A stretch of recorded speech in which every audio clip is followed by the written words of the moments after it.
tornado.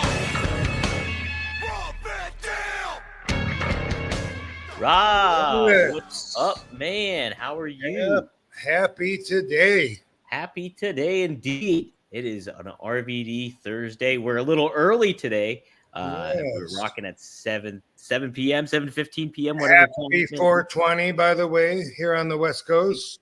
On the dot right now. Nailed it. Check your local listings. Yes, sir. Happy 420. We're starting it off good. Right? We got a lot to talk about today. Obviously, you had a big weekend this past. Talking about the 420 episode right now at 420. Right? Jeez. Boom. Everything is on synchronicity right there, man. Synchronicity. I love hearing our song, so it's almost worth getting flagged every week. Yeah. So this week we are on a little bit early because we have the flexibility to be able to do that. And I wanted to accommodate my good friend who is joining us today. So he asked if we could do a little early. I checked. We can. Doing it. Yep. I don't know how everyone else thinks about it. They can let us know in the chats. See if we get our regular people or what. Because who knows, if they like it better. Maybe we do this all the time. Anyway, elephant in the room. Who is that friend? Who that friend? Bring him on. Bonjour, Mr. Renee Dupree. Bonjour, comment allez-vous? Yes. Happy to have you, dude. It looks like you got a more professional setup than normal. Usually you're like laying like half on, half off your sofa, and you're just like staring up and like eating pizza while you're like half of your face is on the screen. Yeah. No, I'll probably grab some muscle milk and protein cookies a little later, or if we're going for a couple hours, I get hungry. I'm a bodybuilder, dude. I gotta eat. You got quality up though, man. Yeah, I got a new mic. Digging the mic. It looks like you're in a real studio. No, it's still just in my house, but just got the It qualifies, bro. It qualifies. It's still a real studio. Yeah, man. How you doing, bro? Very good. I'm glad that this month is almost over. It's been a really, really busy month, and I'm not complaining. I'm just saying it's the hardest I've worked in a long time, and it's been such that I have been looking forward to the end of this I don't know what it's been, a 6-8 week run, whatever. But I come up to Canada this weekend to Toronto. Nice. Toronto. Yep. Kojo. Leaving tomorrow, you mean? Well, I leave Saturday, come back Sunday. It's a really quick trip. Okay, good. That's Signing cool. Sunday at this card convention in Mississauga, and it's Kojo Sports. And then after that, I get a breather. But man, it's been like April was like crazy busy. Cool. I'm headed to New York City tomorrow morning. I gotta leave here at 3:30 in the morning to get to the airport at 4 in the morning for a 5 a.m. flight. So fun. Yep, that's fun. I start like a 4 or 5 week run to where it's nonstop for 4 or 5 weeks. Then I get a couple weeks break. So yeah. What's the signing you got going on down in New York? Is it a signing you got? Yeah, it's at the wrestling store or something. Oh, right. Yeah. Oh, yeah. Good guys. And then I think there's one in Connecticut too. So we're doing that one. Is that in Queens? Yeah. Yeah. Everyone's. Yeah. I was just there a few weeks ago, and I think that was maybe my third or fourth time that I've been there. So okay. I know Kevin Nash is going to be on right before us, and then me, Rob, and Slice, all three of us. So, wow! If you're in the area, please drop in and say hi. Yep, they're very familiar with it. Ozone Park or Ozark, what is? I don't know. It's in Queens, but I don't know why I'm trying to say something with an O. But and then I guess we're driving up to Wrestling Universe, and then we drive up to Connecticut for another signing, and then we actually got a show. Somewhere, I don't know. We're doing a 6-man tag. Yeah, you could keep pretty busy at conventions, but it's got to be hard going across the border in order to hit all of those in the States. Yeah, that's kind of like the kayfabe, I'm just going to visit friends, so I'm not lying. I'm just going to go see buddies, right? Yeah. right? So not mine. You're seeing friends. Yeah, I am seeing friends hanging out. So. A lot of promotion going on. Yeah. Yeah. Who's gonna be there? There's another wrestler that's gonna be with me this weekend. I fuck his name up. It's not Elijah, but Elias, but it's Elias. Elias. Yep. Oh, he just got released, right? He just got released. I saw him last week, and I guess I'll start seeing him probably. Actually, last 2 weeks I saw him, so I'll start seeing him, I guess, at a lot of these shows. I think I'm on that show with Matt Riddle in New York. You work Matt Riddle. You guys are pretty tight, right? You guys figure we get along great. Yeah, he's a good guy. Everyone seems to really like him. The fans are really drawn towards him. And wrestling room, when you start talking business, he just seems like so happy, to be there and sincere. And how do you not like a guy like that? I met him first in Ireland. We ended up staying up all night with two old Irish ladies singing folk songs till about 6 a.m. drinking beer. Oh, shit. Yeah, he was a good guy to me. So looking forward to seeing him again. I love his style of wrestling too. He makes it because he knows to shoot, so he incorporates both. Plus, he does some high flying stuff. So he's a hell of a talent, man. Yeah, good looking guy. Mm-hmm. Yeah, kind of looks like a Von Erich. Yeah, that's a great. Yeah, absolutely. Definitely see that. Mm-hmm. Yeah, Von Erich type look to him. So no doubt upon it. True that. Mm-hmm. Or hey, Rob, how about so talk about your experience with AEW this past weekend? You did the 420 Fatal 4-Way match, got the W, added a W to that column. How you feeling about it? That's right. I got another W, so now I'm 3-3, I think, right? Yeah, breaking even. Hey, baby. that's not so bad. We're keeping my win-loss record with AEW here. Yeah, dude, I started the first what I'm sure will be many years of 420 Fatal 4-Way matches. I don't know if it was fatal. Nobody died. Nobody did die. Yeah, it was fun. I guess one of my favorite parts was just everyone telling me they had fun with it, and Tony's response afterwards. Like, he's always really demonstrative in his delivery when he's showing his appreciation afterwards. Like, he's always and I guess he's like this a lot, because whenever I imitate him, people say that's him, but he'll speak like in bursts. I'd be like, Rob, that was great, and you were awesome, and that was so much fun. It's great having you here. The fans love you, and that was probably the funnest part, was just seeing him like genuinely, and he went out there afterwards, and talked to the crowd and said he's like the Santa Claus of 420. I saw the backstage promo too with you. Yeah. The commander. Rob, I gotta ask you a question. Like, are you allowed to say it, or does he like participate in 420, or is that kayfabe? I wouldn't know. I wouldn't know. Yeah, I do not have that knowledge. Yeah, but as far as my preference, I'd rather have a singles match. Like in a 4-way.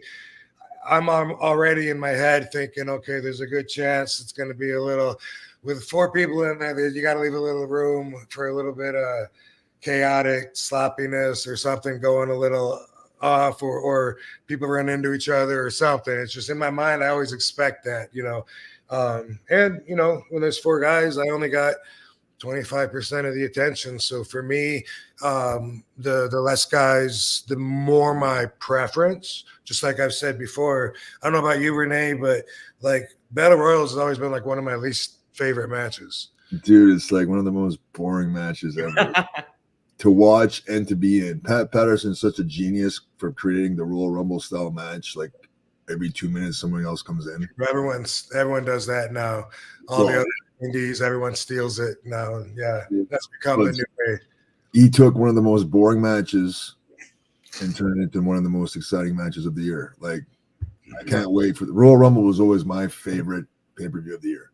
Yeah, for the Rumble. Yeah, and like when there's a surprise entrance, like somebody you haven't seen in years, it's like, whoa, there he is. It's fucking great.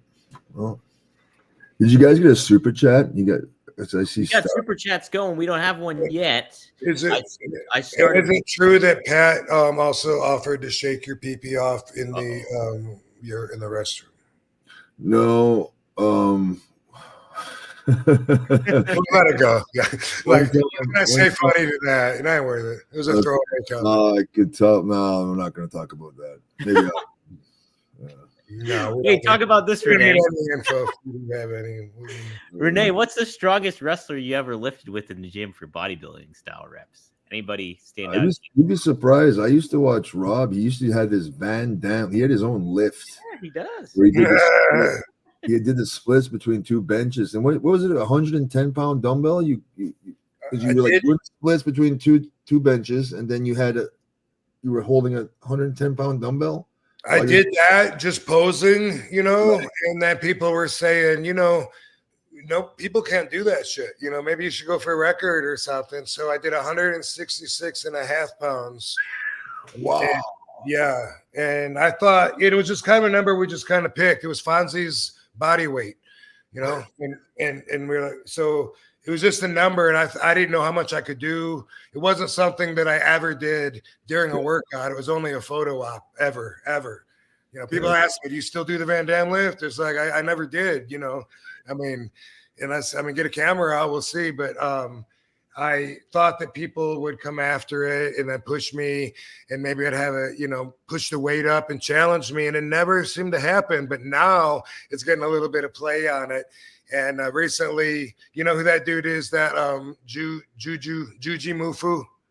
No. Renee? Oh, you don't? No. Yeah, he beat it. He beat it recently. He did like 185 pounds. Wow. Yeah. Seems to be broken, right?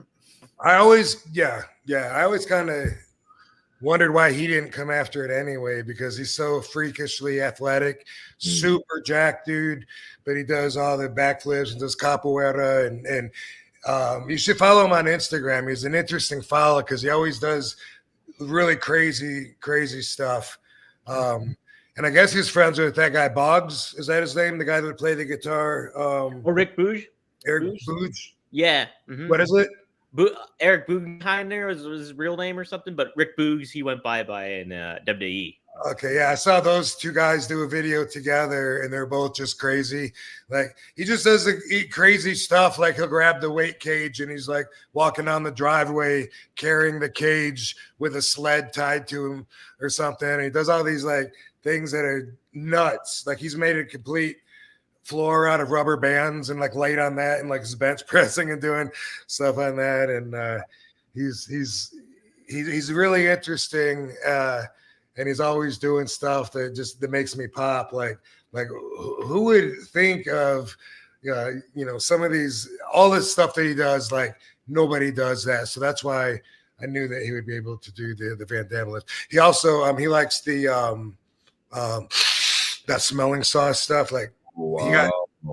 After watching him like a couple of years ago, watching him one time made me feel like I wanted to try that, and I bought it, but I've never used it. Like, I've never had the moment where I feel I never go where I'm going to go for my maximum bench press. And it's always more like I'm tired, so I just need some caffeine. There's never a point where I need explosive energy like right now. Like, I never seem to find that moment. What was that bodybuilder's name? 5%. That was his name of his company. He died like at 48 years old. What the fuck's that guy's name? Did they do that documentary on him? Yeah, he had a company called 5%. Maybe the chat knows. He was a bodybuilder. I don't know. That's not the guy that had that disease where his muscles have the ripples in them and shit, right? Like, fuck, I forget the guy's name, but is it Rich Piana? Yes, Rich Piana. Yeah, he used to snort his pre-workouts. Really? Yeah. What? Like, like the C4 or whatever pre-workout, he would line it up like a cocaine line and snort it. Holy shit. He ended up dying at 48 of a massive heart attack. Who'd have fucking that name sounds familiar. I'm going to pull it. Yeah. He had a big company. He was big on social media and YouTube for years. Wow. Yeah. Okay. Hey, Slim Jimmy. Yes, I did enjoy the brown paper bag from Indigo. That was awesome. I hope to do more grand openings or just appearances at the cannabis stores, because that's right up my alley, and I like talking to the community and connecting with them and I'm proud every time a new store is open and cannabis is made accessible for the people who want it, need it, and it's moving forward. So it always hits me right in the heart whenever I get an opportunity like that. Somebody else asked if you happened to see their sign. It was when they were at Collision. It said one of a kind and a yin yang symbol on a box on the cardboard side. I was right by the floor with Shivani, where Shivani sat. Did you see that sign, Rob? I did see that sign, man. I appreciated that. And a bunch of RVD signs, as a matter of fact. So always stoked, you know. I always count on it, but never know for sure exactly how big the pop's going to be or how much the fans are going to be excited that I'm there. But, you know, that was cool. Obviously, it was like 3 other like young guys that are high flyers. So it was more of a that kind of a match over like when I wrestled Swerve, and it was hardcore, and that's my preferred environment. That's where I shine. You know, I think that's where my strengths are. But all those guys were cool, and they were very appreciative. They all let me know they grew up watching me, and it was like a dream come true to wrestle with me, be in the ring, to work with me, and shit like that. So that always goes a long way. I liked it too, how it started off while you guys were all going to lock up, and then you ducked under him and sat on the turnbuckle and just like watched him for a little bit. It's pretty clever. Yeah. Here's the Rich Piana guy there, Renee. Look at those arms. Wow. Yes. Yeah, man. He is swollen. Wow. So he used to compete and stuff. Then he realized that there was no money in competition. So he just became like an influencer or whatever, made way more money on YouTube. But the amount of shit, like he was not shy to tell you exactly what he was taking as far as PEDs. Wow. And I mean, he was taking like one cycle would cost him tens of thousands of dollars, and he would do like 5-6 cycles a year. And the end result is a massive heart attack at 48 years old, you know? So, yeah, holy crap. Do you think guys like this, do you think that they get regular checkups, or do you think it's likely that he never had his heart or maybe everything looked at? No, I think they start believing that they're smarter than doctors because their egos get so big. And, you know, they are smart because they know a lot of shit, but then it's never enough. It's a disease. It's like anorexia, right? Yeah. It's a disease of the mind. You're just never good enough. You're never big enough. You want to be bigger.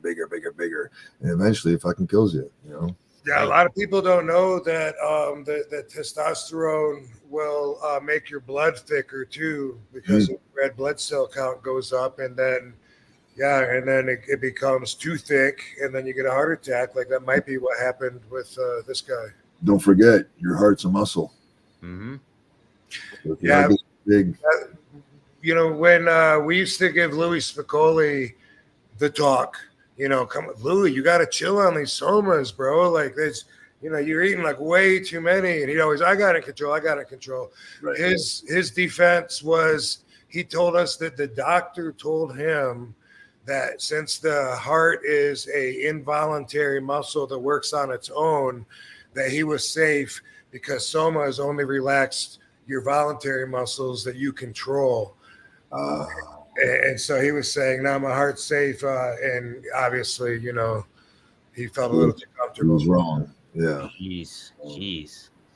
You guys were pretty close, right? You and Lily? Yeah, pretty close. He was the closest person that had ever died to me at that time. And I was like so young and immature and not prepared for it. It really, you know, it really broke me down. I mean, I'd lost like at least one, if not couple grandparents, but I would only see them a couple times a year. This guy, you know, he's in my life every day right now. Currently, I'm, you know, hanging out with him in California when I'm there. And and he was in the clique, the Sabu clique. And so yeah, it really hit me hard. And I thought that that was not good news for me because I was also eating a lot of somas at the same time. Louis, myself, Sabu, in that order. Louis was the worst. Sabu was in the middle. I took way less.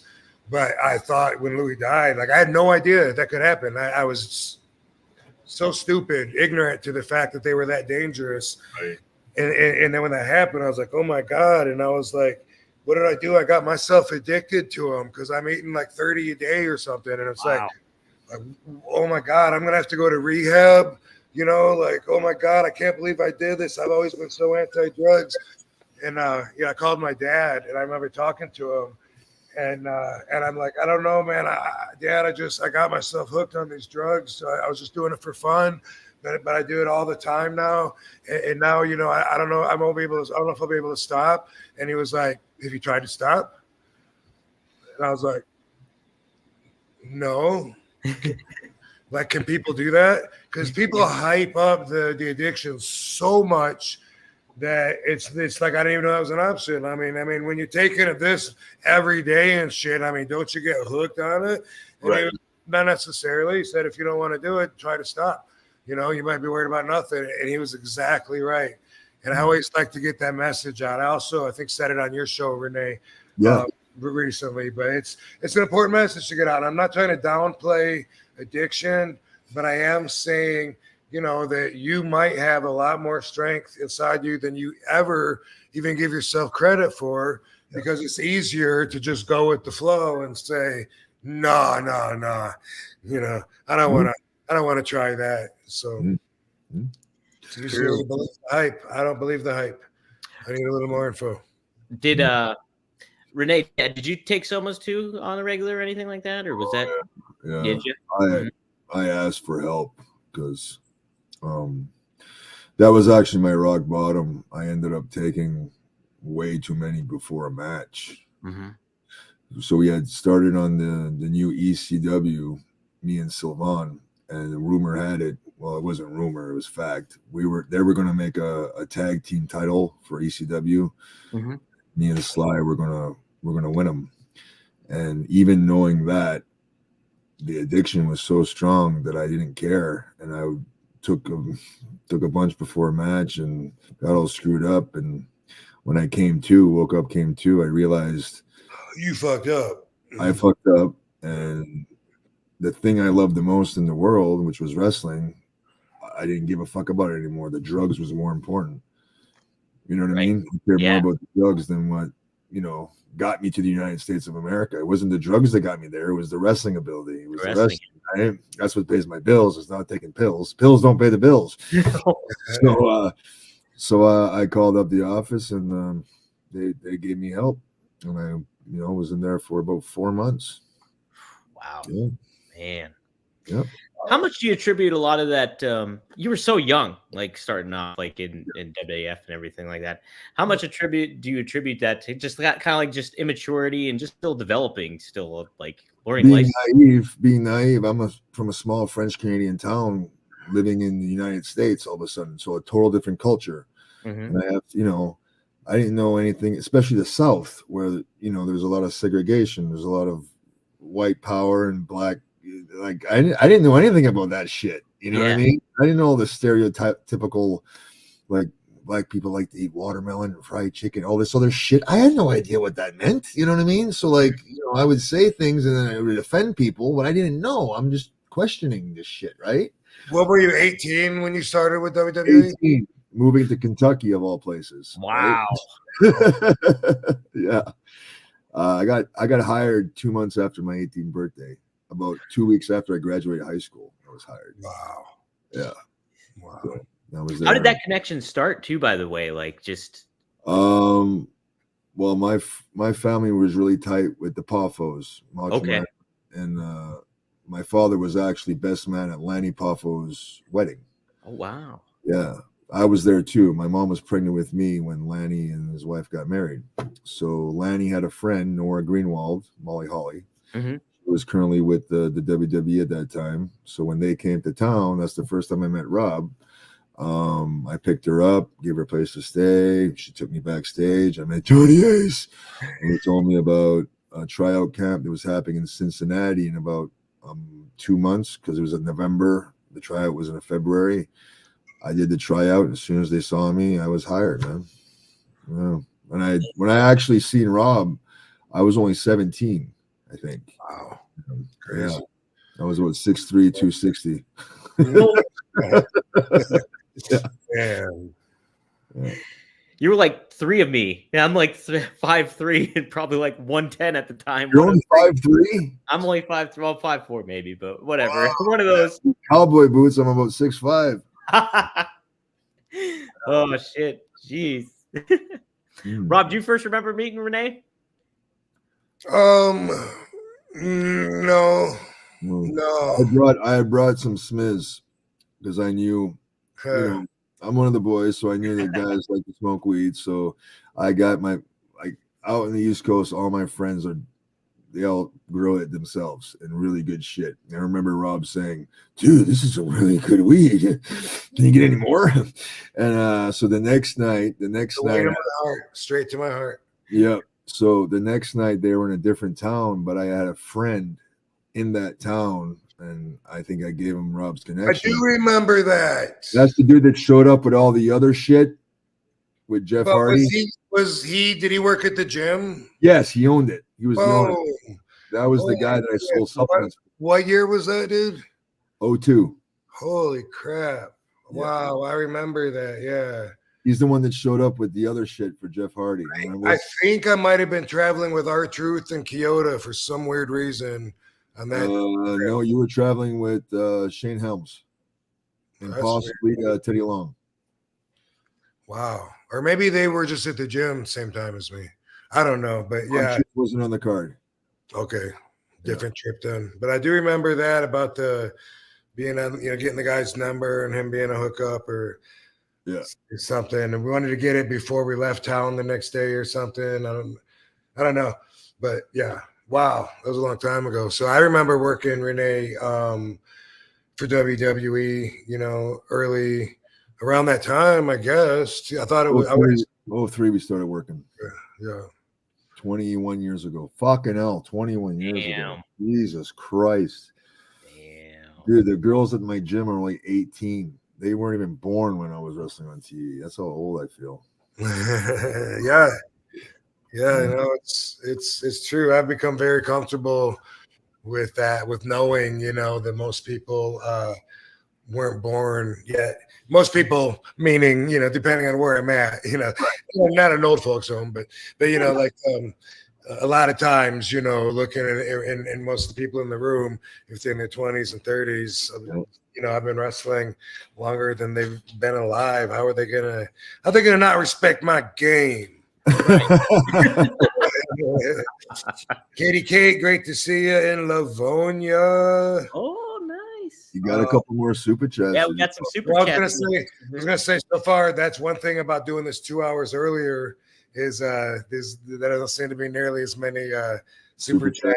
I think once the things gets moving, they start charging up a little bit.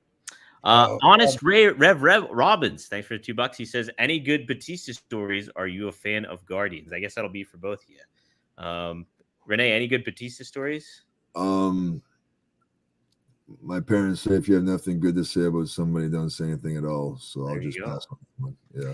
Do you like the Guardians of the Galaxy at all? I never watched it. Okay. Yeah. Rob, you have a good Batista story. I know that. Man. He did an autograph signing at my comic book store. And at that time, I was doing a split with different talent, and they'd been coming in there pretty steady once a month or so for anyway, he donated his money to us. And wow. Yeah. And like when I did your show, Renee, I did your show, Renee, and I appreciate it, dude.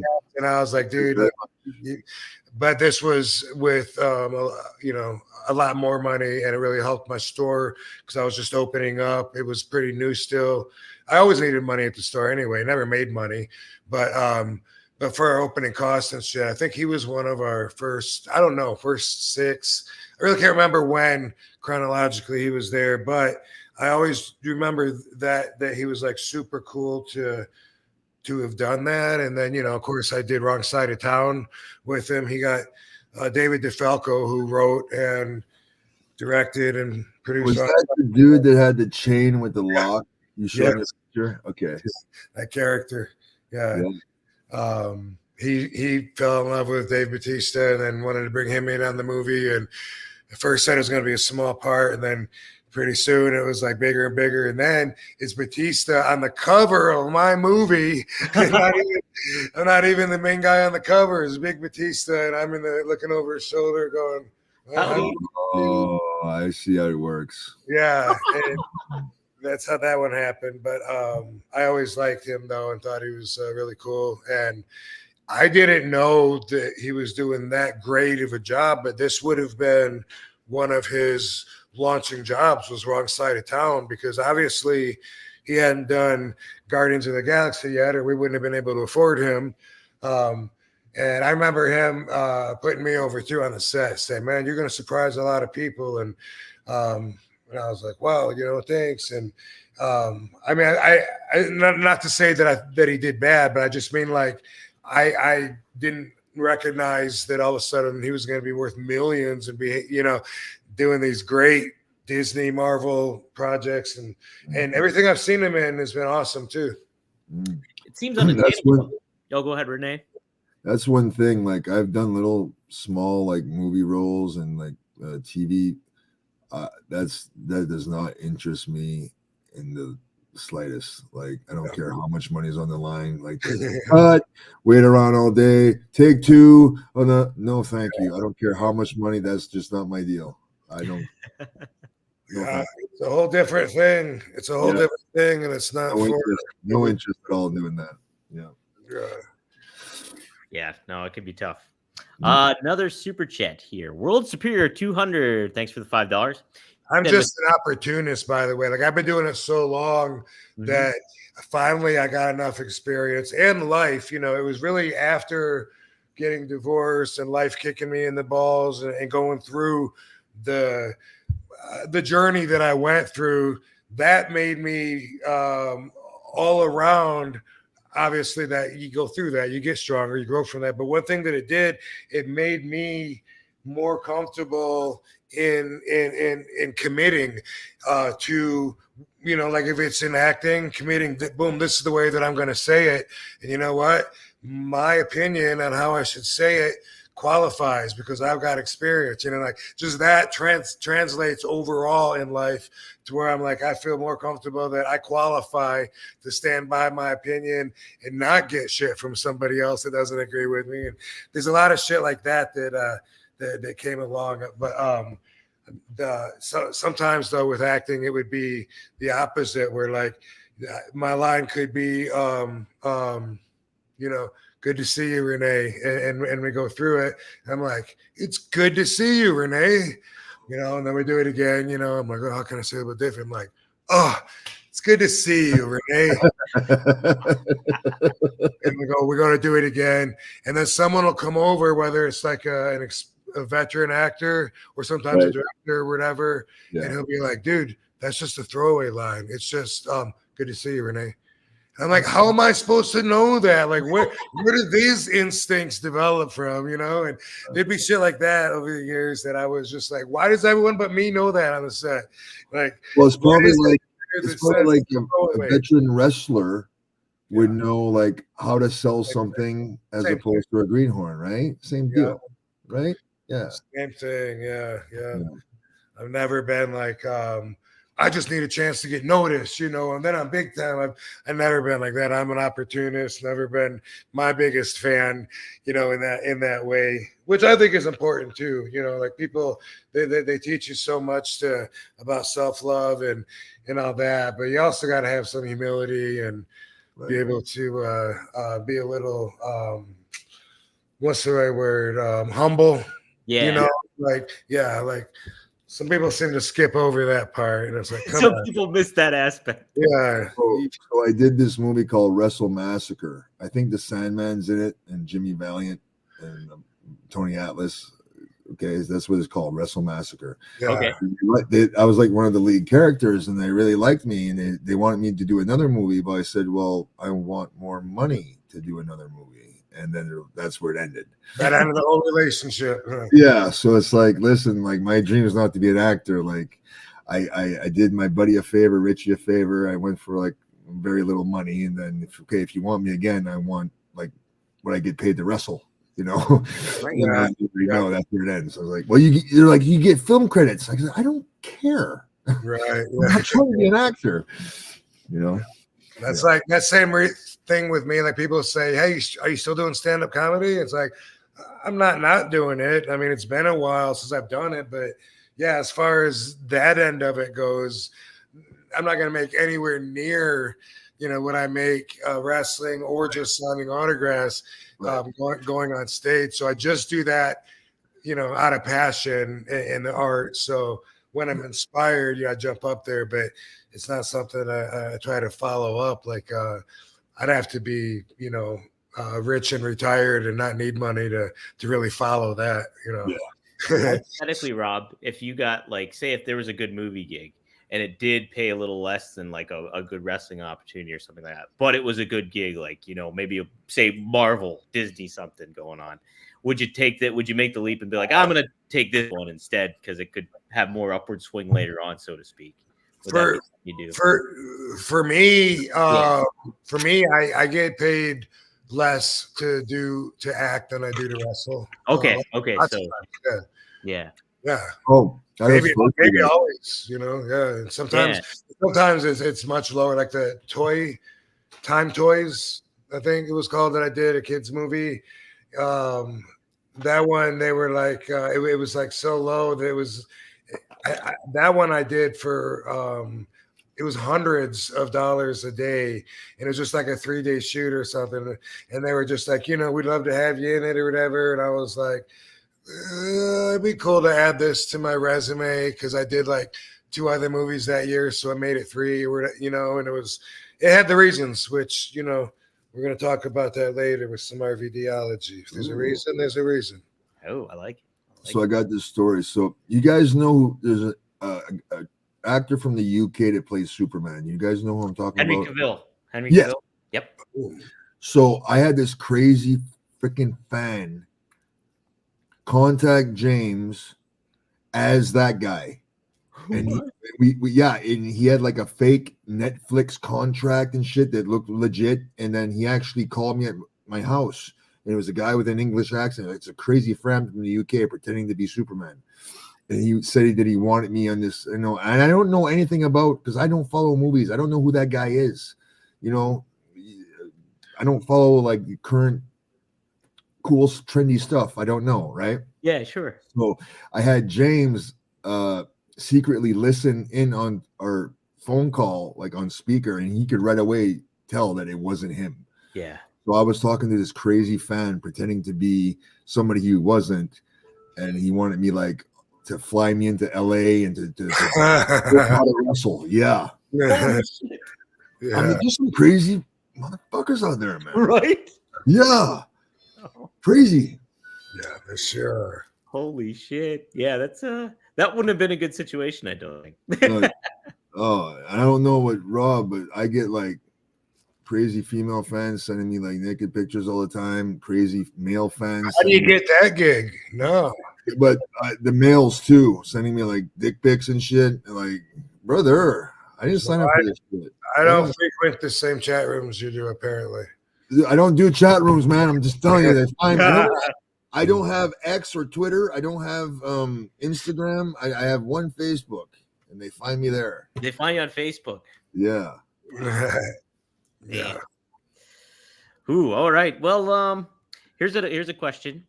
Greg Jacobson, thanks for the $5. Can we get Rob and Renee's thoughts on Tony Khan getting beat up on Dynamite? Rob, did you see that yet? I didn't see it yet. No, I heard a little bit about it. I don't even know. Was it one punch or no? He got hit in the stomach. Punch in the stomach, and then he got Meltzer driver by the Young Bucks. Meltzer driver. Yeah, he got Meltzer driver. That's where the Young Bucks. Driver. So they pulled. They really call it that. They really called that. It's really called that. Okay. So, but I've seen them do a move where one of them pile drives them, and the other one maybe does a flip into. That's it. That's it. Driver. Yeah. Meltzer driver. Meltzer driver. Didn't realize, and they did that to Tony.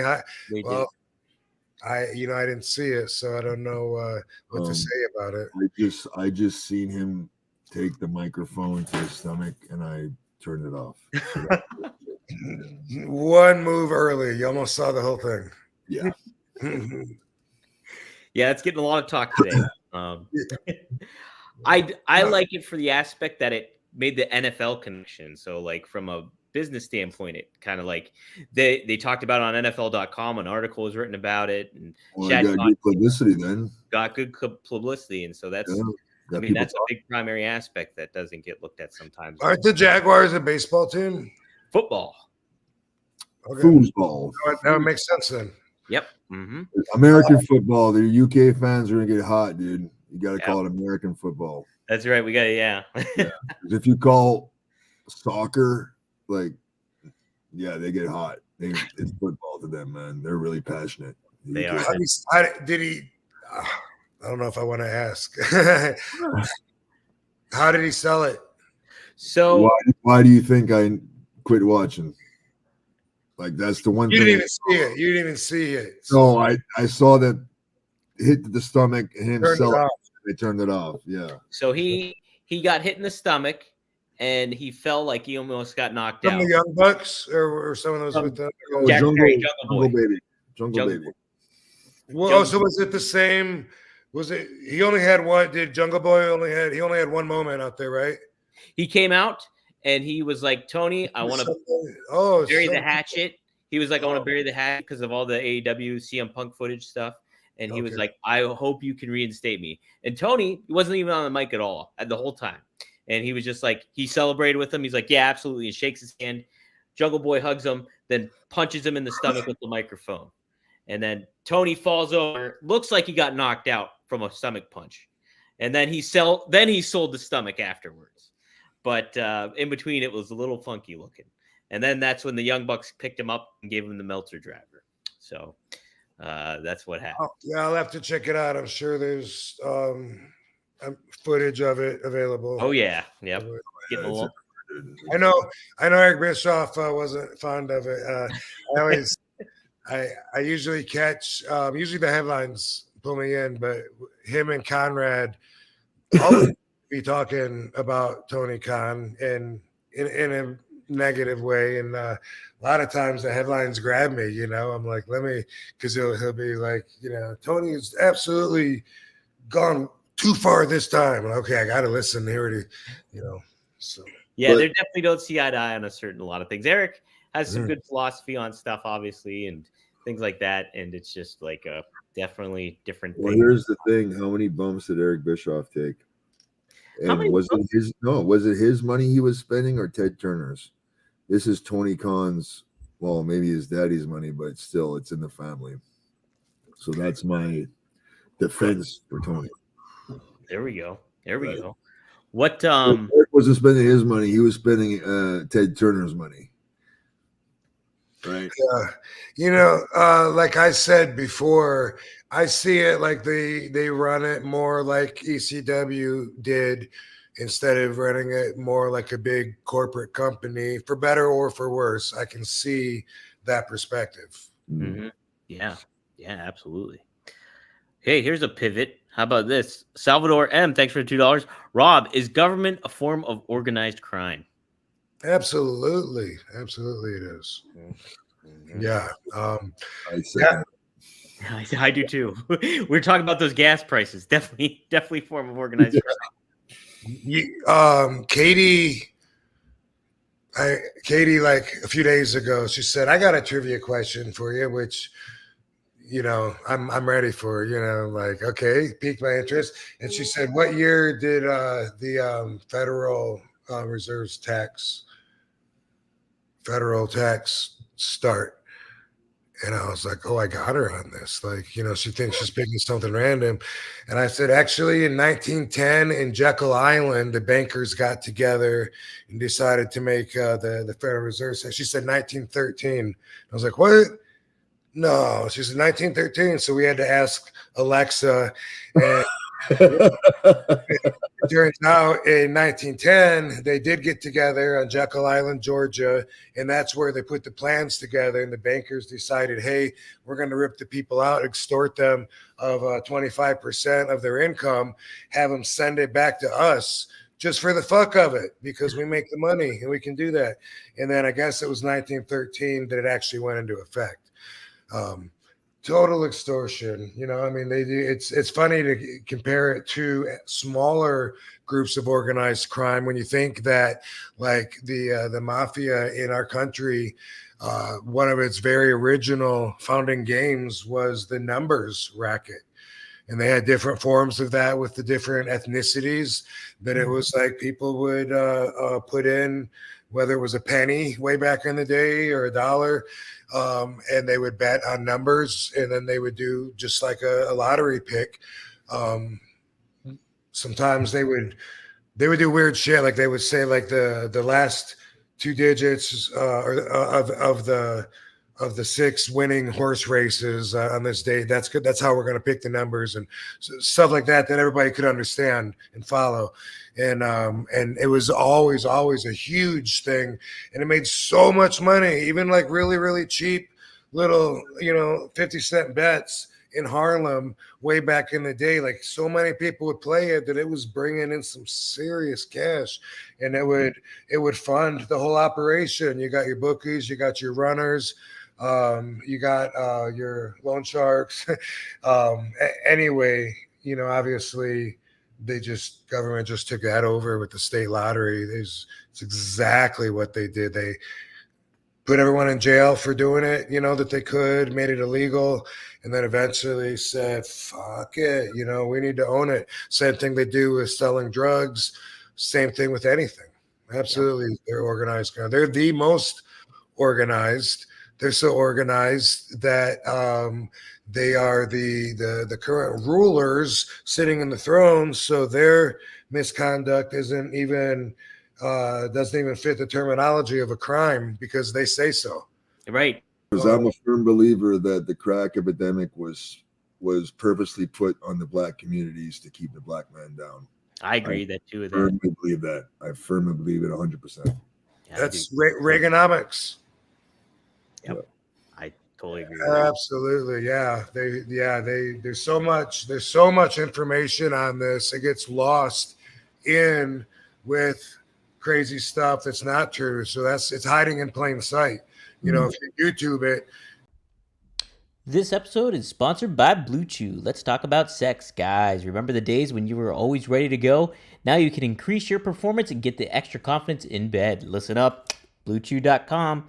Blue Chew is a unique online service that delivers the same active ingredients as Viagra, Cialis, and Levitra, but in chewable tablets and at a fraction of the cost. You can take them anytime, day or night, so you can plan ahead or be ready whenever an opportunity arises. The process is simple. Sign up at BlueChew.com, consult with one of their licensed medical providers, and once you're approved, you receive prescription within days. The best part, it's all done online, so no visits to the doctor's office, no awkward conversations, and no waiting in the line at the pharmacy. Blue Chew tablets are made in the USA and prepared and shipped direct to your door in a discreet package. They always say first impressions are important. What about lasting impressions? Blue Chew wants to help you have better sex. Discover your options at BlueChew.com. Chew it and do it. And we've got a special deal for our listeners. Try Blue Chew free when you use our promo code RVD at checkout. Just pay $5 shipping. That's BlueChew.com, promo code RVD to receive your first month free. Visit Blue Chew for more details and important safety information. And we, RVD and I, thank Blue Chew for sponsoring the podcast. Super chat here. What are the chances that RVD will be a part of All in London 2? And what was your general opinion of how the first one went, event-wise, and the matches? Timmy G with the 5 pounds. Thanks from the UK there. What'd you think of the first All in? Let me get right back to that. So Renee's suggesting, like, what if like the government was the one that's putting out the fentanyl, and during Prohibition, when alcohol was illegal, they actually poisoned the the alcohol that was medicinally available, so that if people drank it, they would die. Wow. So, Yeah. listen, okay. Yeah. Huh? Where there's smoke, there's fire. That was 100 years ago. That's not that long ago. No. Yeah, Rob. So, what did you think of the first All In London and your potential of maybe being there next year? Dude, I would love to. That would be awesome. London fans love RVD. I didn't watch it, so I can't really give an opinion on it. I understand. I think that they drew really well. So I hope my understanding of that is correct. I know that when I was with TNA Impact, TNA drew more in England than they would in the United States. Don't know why. They could run the bigger buildings and pack it with the bigger crowds. And they just got us on their television, but their fans were in that way. So I could see where they would maybe want to support AEW as well as WWE or any other product. So hopefully that's true. Hopefully I'll be there. I don't currently, I think, have any bookings in England on my radar. So be cool to put some there. Hey, Tony Khan, get on the horn. Renee, how do you like working in the UK? Love it. Yeah. If I add up all my time staying over there, I probably lived there for close to 2 years. Because I would stay up to 6 months at a time. I would get a work permit and I would stay with friends and just work the European circuit, UK European circuit, dude. Because I don't have an American passport or American visa, right? But to get a UK visa, it's like $100, as opposed to American visa, which is like $5 or $6 grand, $8 grand. Yeah, it's crazy, the difference. Japan is actually free. It doesn't cost you anything. No way. I didn't know that. What a difference. Yeah, you just need a company to sponsor you. Understand? And you can get a UK visa in like 24 hours, as opposed to an American visa, which takes 3 to 6 months. Yeah. So I would just base myself out of England, work a lot of English dates, and then just do Europe. Is that when we were doing the AWR tours? The one I did with you, they flew me from Canada, but the first one I was already over there. You were on more than one AWR tour with us. I did 5. Okay. Yeah. I misunderstood. I thought you were saying the one that you did. No, I did like 5 of them. Yeah. Yeah. Wow. Yeah, it's Those are fun. Those are fun, huh? Those are the best, man. We had a double-decker bus. We ran every major city in France, and France is like such a beautiful country. Fucking beautiful. The food is amazing. The women are hot. And the venues were packed. I don't know how you did on merch. I did very, very well. It's rare that I went out and sold merch, but when I did, like, I needed beer money. I had plenty of beer money. Yeah. Good tours. Man. Joe, what's Joe's last name? The booker? Not Joe Cabret. Yeah, Joey Cabret. Yeah, very smart. Appreciate you, Joey. Joey, a very, very smart guy. What's the name of the promotion? AWR? Is that what it is? Well, it was. He was talking about bringing that back, but he also does something else. I wrestled for him. Over the Top Wrestling out of Ireland. Oh, okay. OTT. Yeah. OTT. Okay, I've heard of that before. Yeah. He's the same promoter, runs it. They do very, very well. Nice. Yeah. UK's on my bucket list for sure. David Von Boglin, thanks for the $10. RVD, just a big thank you for getting me introduced to Kratom on Kevin's podcast, Nash's. Appreciate you, brother. Make sure to give our guy Dom a hard time. So cool. I tried that Kratom a couple times. It was a good buzz. It helps a lot of people get off opiates, right? Yeah. A lot of our friends have been able to get off opiates and take Kratom because it works on the opiate sensor in your brain. Okay. And it's made from dried coffee. It's a plant that's in the coffee family, and it's dried up leaves, and then they put it in capsules, powder, tea, gummies, shots now. They're doing like 5-hour energy shots and different ways to take it. It doesn't taste very good. I have yet to find one that's like yum, but yeah, it's a great alternative. And I am talking with a few people right now about trying to get something going, because my incentive is just to help people. Like, that's great. This guy, like I'm always going to remember, that I recommended it to him on Nash's show, and it worked for him, and that's great, because the people always want to know what weed would I recommend, what cannabis for pain, and I always say it's creative. And I got a couple companies that I'm talking to right now about different things, but I'm testing some too, to the quality, because I might be putting my brand on it, on something like that soon. And it's something that, like I said, my incentive would be just to be able to help people get it more accessible. Most people, when the conversation comes up that I talk to in my world, are not familiar with it. If they have, maybe they've heard about it, if that, don't really know what it is. And it's something that has helped me a lot. I'm a big fan of it. I use it. A lot of my friends do. Katie does. But, like Renee said, it was a good buzz. I don't get high from it. A lot of people do. And I forget about that, because it just like never happens. But that is something, I don't know if people take it just for that. Probably. I mean, what is being high, but feeling good, so I don't know, but pain, sleep, anxiety, stress, just overall comfort, the best sleep though. When I first started taking kratom, I couldn't believe how deep of a sleep. In the middle of the day, I'm taking a nap and I wake up, it's like, like I felt like I was like layers and layers of sleep. Like I had to come up from the depths of hell. Like, oh my God, that was so heavy. Dreaming really vividly too. Dude, you snore? Not normally, but I guess if I'm stuck on my back or something, then I will be. And I didn't know I did till my wife actually taped me. Really? Yeah. yeah. I felt so bad, because I would get kind of like grumpy at her because she would snore when she's really tired, and I wake her up, tell her to roll on her side. So, and then she finally fucking taped me, and then I'm like a horse, and I apologize up and down. I said, I'm sorry, I didn't realize I put you through that. Yeah. If I haven't slept in a couple of days, it's really bad, right? Yeah, I'll snore, because it's a heavier. I guess that's what causes it. Yeah. Our dog Petrie, who we just lost recently, she was a snorer. Right, Pete?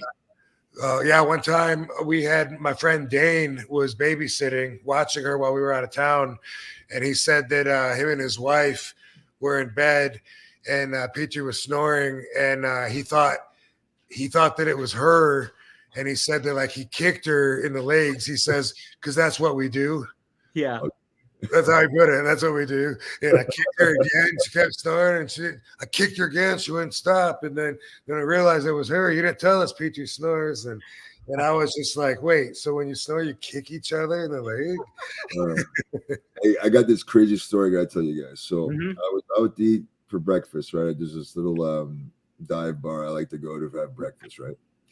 So I was outside having a cigarette, and this Asian dude asked me, because I was wearing shorts and a tank top. I just got back from the gym and I was sweaty, and he asked me if I was cold, and right away I noticed the accent. He's Japanese.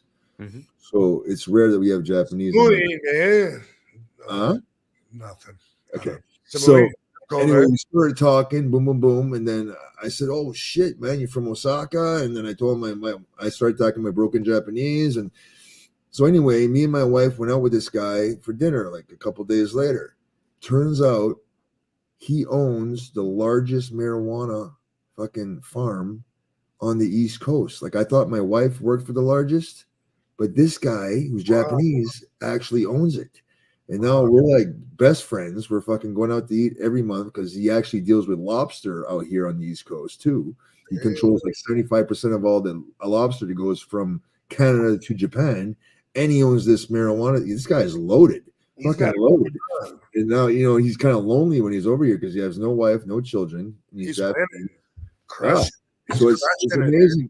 it's amazing. Like, I believe in faith. I believe God puts people in your, you know what I mean? Like, he does things for a reason. Like, I was meant to meet this guy, and I was meant to introduce him to my wife, and who knows what's going to happen in the future. Maybe he can have her work, because she's very good at cultivating now and growing, and she's like a master when it comes to marijuana, you know, because she's been working at this shop for 5 years. She got in like 3 or 4 promotions, you know.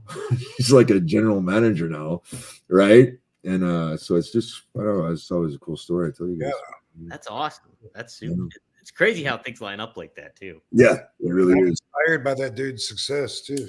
Yeah. Oh yeah, he's from Osaka, and I was actually going to help Rob bring his brand to Canada, but because it's a different country and the laws are still not really fully in effect, because like if I have weed, I can't bring weed to, say, Maine, even though it's legalized in Maine and it's legalized in Canada, I still can't bring it across. Wow.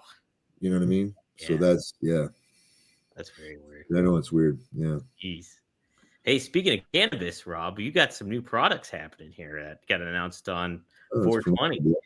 For tobacco use only. There we go. That's what they used to have to say in Florida. Really? Yeah, I used to. I remember buying water bongs at the flea market. Was it the Oldsmar flea market? That was one of them. And yeah, they used to have signs. They could sell the glass pieces as long as it said for tobacco use only. Right. Yeah. Guys, if you go to GreekGlass.com, you can check out. Nice. Check that shit out. That one's badass. That's like your old school ECW version there. Mr. Pay-per-view bong or dabber, because as these guys at Greek Glass confirmed for me, if you pull the bowl out and slide a nail in there, then you got a rig. I said that's the difference, right? Between a bong and a rig is just the bowl or the nail. And they said, yeah. So let me know in the chat room if I'm wrong, but I don't think I am. There you go. I dabbed once. Wow, that was nice. That one's a really nice one too. I dabbed once, and I didn't know what planet I was on. So it's too strong for me, bud. Too strong.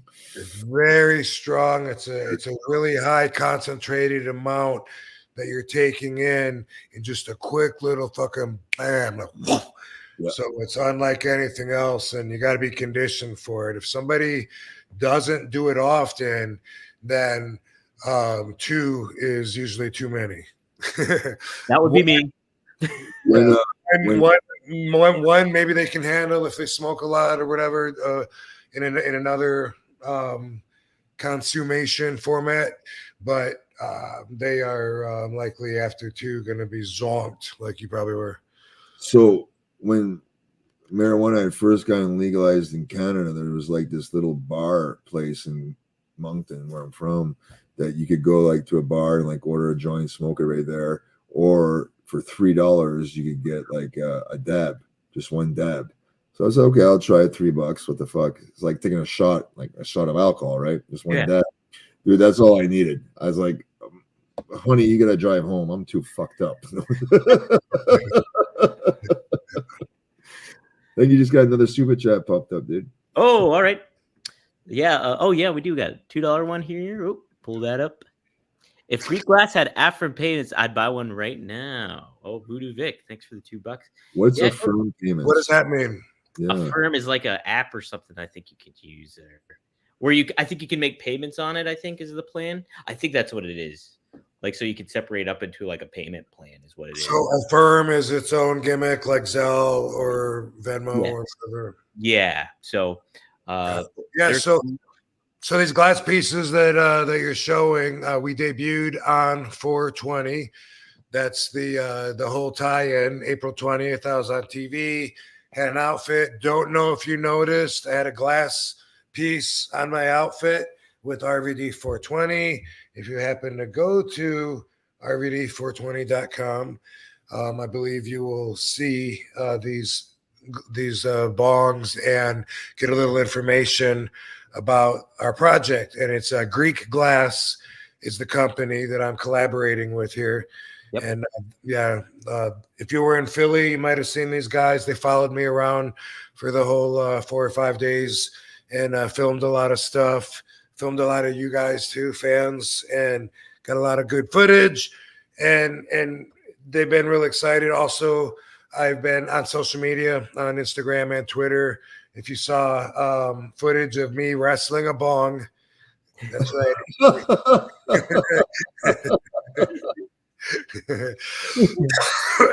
Because I showed it in 3 parts. Like they sent it to me, and they're like, okay, part 3 is in your DM right now. Click the invite or whatever. And I kept putting it out there, but I don't know if everybody. I don't know how they take it because I don't really know how social media works. As far as like where it's on the reel and other stuff that's in between. I don't know, but I'll learn to post them not on the story, but on my page anyway. But yeah, we did this. We filmed. It took all day in the ring at the Monster Factory in New Jersey. Me versus this regular bong, and then I end up getting an RVD bong. Reaching out in the corner, and I for a tag. Take a hit of that. Fuck this. Bam. Like, you can't hang with me now. Fucking our bongs hit harder. Boom. Yeah. Yeah, you can go to rvd420.com or greekglass.com and check them out. And they probably have the footage up there too. Yeah, maybe. I think they might. Yeah, but definitely check out RVD social media though too, because it's definitely on there too. Some cool stuff. It's a neat venture. I'm excited for you, Rob. Pretty cool pieces, even just like for someone to collect or whatever. Yeah. I know I want one of each. Right? Yeah. Why not? Why not? Renee, I wanted to kind of get your thoughts too. Your dad was a wrestler too, a legendary wrestler up in Canada. Talk about him a little bit and his influence on you. And by the way, my dad was born on 420. How about that's great. Mm-hmm. No way. Yes, that is so cool. Yeah. Man. Yeah, my dad. He started wrestling in 1955 or 1956. He just recently passed away in September. He was 1 month shy of his 87th birthday. So for a wrestler, that's like living to be 100, right? Yeah, he didn't really want me in the business, but he knew from a young age that I was addicted to it because like when I was like 5 or 6, I would sit and watch WrestleMania. We had a copy of WrestleMania 1, and I would sit in front of the TV and watch the whole tape, rewind it, watch the whole tape every single day, nonstop, for months on end, to the point that they had to take the tape away from me. And then when I got old enough to know about money, they would give me lunch money, and then I would save all my lunch money to buy the WWF magazine every month. And my room was filled with posters of wrestlers. I even go into his old magazines, like The Wrestler or whatever, or Wrestling Magazine, where he was like the magazines that he was in and stuff. And I'd rip out pictures of like Superstar Billy Graham and fucking Dick the Bruiser and all these guys, that I thought were cool. And then they just knew that, I'm hooked, right? When you're hooked, you're hooked. He understood that. And then, the business was really good to him. So he figured, why not? And he was also a promoter. So he got me working in the business when I was 13 and then wrestling when I was 14. He said, you got to be 200 pounds before I put you in the ring. So from 13 to 14, I went from like 150 to 200 pounds. I put on 50 pounds of muscle in like 8 months or whatever. I did what I had to do. And then, the rest is history, man. Like, he ran the whole season. I mean, when I was 15, I did 128 shows in a row. Wow. Yeah. May 1st, we went till September 7th, 7 nights a week, double shots on Sundays, and I would work twice a night. I do the second match, and then we go in again in a battle royal or a 6-man tag. So like by the time I was 18, got to WWF, I had 400 or 500 matches already. Yeah. Yeah, and then signed with WWF at 18, and he taught me also about how it's more important to save your money and invest it, because this business doesn't last forever. That's one thing he said. It comes to an end. So the money I did make, I saved it, invested into real estate, and now my money's working for me, So that's why I can say fuck you to whoever I want. I don't have to worry about burning bridges because I have a payment coming. Like, I have money coming in, so I don't depend on wrestling for an income. Right. You know what I'm saying? Whatever I get from wrestling is just a bonus. Right. Exactly. Yeah. Yeah. You got the super chat, dude. Renee, do you plan on someday writing an autobiography? Yeah, but I think I would need, like, if my YouTube channel is big enough, really popular, more popular, then I could sell it through there. But obviously, a platform like a WWE would be the best bet because they're worldwide and you can really promote it on one of their platforms. So have I burned the bridge totally? You never say never. And some people like Bruce Bridges say you can never really burn a bridge. If they can make money off you, they'll bring you in. Right. So there's a reason why Kevin Nash, Triple H's best friend, and just so happens to be signing before us this Saturday at the Wrestling Superstore. Is that a coincidence? I don't think it is, because we've been promoted for months. So why would he, Triple H's right-hand guy, just be signing right before us? Does Nash need the money? I don't think so. Well, yeah, no, but they so like last time I was there at the Wrestle Universe. Yeah, that's the place. Yeah, they had ECW Day, and it's a really tight little place too. You know, I've been there before. Really small. Yeah, they had like, I don't know, 9 or 10 different wrestlers booked on that day. Oh, okay. And it was like, yeah. And so it was like, I don't know who was there before. No, I was there like all day. Like that was part of my deal because I got paid more than, the other guys. Right. But so I was there, and then Sabu sitting next to me. And then like Roadkill and Chris Chetty were there. And then those guys left. And then Sandman and Todd Gordon came in for the next shift, and Raven and Francine, and then they left. And then like another shift came in, and not sure exactly what order, but it was like that. So they just, I don't know, man, they have a pretty supportive fan base at that place there in Queens to be able to do that, and for people to hang out there all day and time their day around coming back to wait in line again to get whoever's autograph they want. Right. But yeah. The fact that WWE has a character they call Dupree, Maxine Dupree, I think they're trying to get my attention. Something tells me. Maybe. Maybe. What do you think of the current WWE product? Is there stuff that stands out to you that you like? I don't watch it. I watched WrestleMania both nights. Night 2, I marked out. It was a fucking hell of a show. I was a fan for one night. Yeah. Asked me to sit through Raw? No, thank you. Asked me to sit through a SmackDown? No, thank you. You want me to go to a wrestling show? Book me and pay me, and I'll go to it. Yeah. That's the way to do it, man. Well, speaking of, you're going to be in Flushing, New York here at the Wrestle Universe. I see April 27th, 11 a.m. to 2 p.m. Okay, cool. Yeah. Yep, check it out. You can get some photo opportunities, autograph opportunities. You, Rob Conway, and Sylvia Grande are going to be there. So, now resistance. Oh, you got another super chat. You got 2 more, dude. 2 more super chats happening, man. Let's see. The Toronto Kid from Canada, 279. What's a place you guys always wanted to visit? You guys hit a lot of places, but is there something? Is this the Great Wall of China? That's the one wonder I'd like to see. Where? What? China? The Great Wall of China. Oh, nice. Yeah. Rob, how about you? I almost, dude. Rob, you were on those tours of Romania, right? You came with us. Remember when the Irish crew went to Transylvania to see Dracula's castle? I still kick myself in the ass I didn't go. Wow.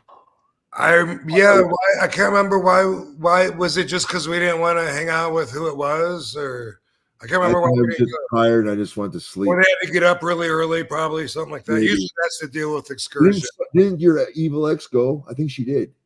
I think she might have went. Maybe, I don't know. Yeah, I didn't go, and I still kicked myself in the ass because that would have been really fucking cool to see Dracula's castle. Did they tell us that it was cool? They said it was really fucking cool. That's the one thing I miss. Yeah, I had the same feeling when they went to. Well, I guess we were in Italy. This is a different tour, I guess. But when they went to the Colosseum in Rome. Oh, okay. Yeah. It was like Elijah Burke and whoever, and we were like, yeah, go ahead. It's gonna take all day, and you got to get up at 7 or whatever. We're like, fuck that. We're gonna hang out, rest, and then they all came back with little miniature replicas of the Coliseum, and I wanted one so bad. Yeah. Yeah, but definitely the Great Wall of China is something I kind of like to see. Yeah. Want to elaborate on that or no? Well, no, I've seen pictures and videos. I just kind of like to see it in person. What does it separate? I'm not sure. Okay. That's a good question. I never know that either. Is it like two different, I don't know, like the north and south of the United States, kind of? I don't know. You know? No, I'm looking it up right now. What does it separate here? But it is one of the wonders, though, right? One of the 7 wonders. Yeah, I believe you're right. Yeah, I've seen Stonehenge. I never seen a pyramid. That'd be kind of cool. That'd be sweet. Trying to think. I think it was more for defense, like back in the day. Oh, was it? Yeah, like Hey, you guys don't mind if I go take a urine piss? Okay. I got bladder. I got an enlarged prostate, so I gotta go. We'll hold the fort down here. Let's see. Rob, is there any place you wanted to visit in particular? Yeah, absolutely. And this, I don't want to say it's the only place, because I know there's a lot of places that I have never even heard of or been exposed to. Beautiful places. I'm quite sure of it, and there's some places that, man, it would be really awesome to go to, like that Mount Pichu in Machu Picchu. Yeah, let me think here.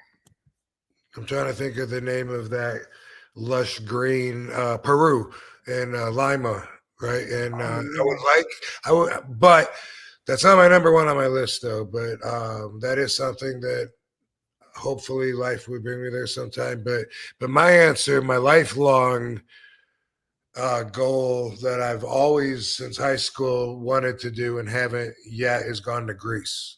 Really? Yeah. There's been a couple of times where some tours, trips, wrestling related almost happened and didn't or whatever. But just being such a big fan of Greek mythology back in the day, like me and Dango were in high school, like we were convinced, like, boom, that's where life started.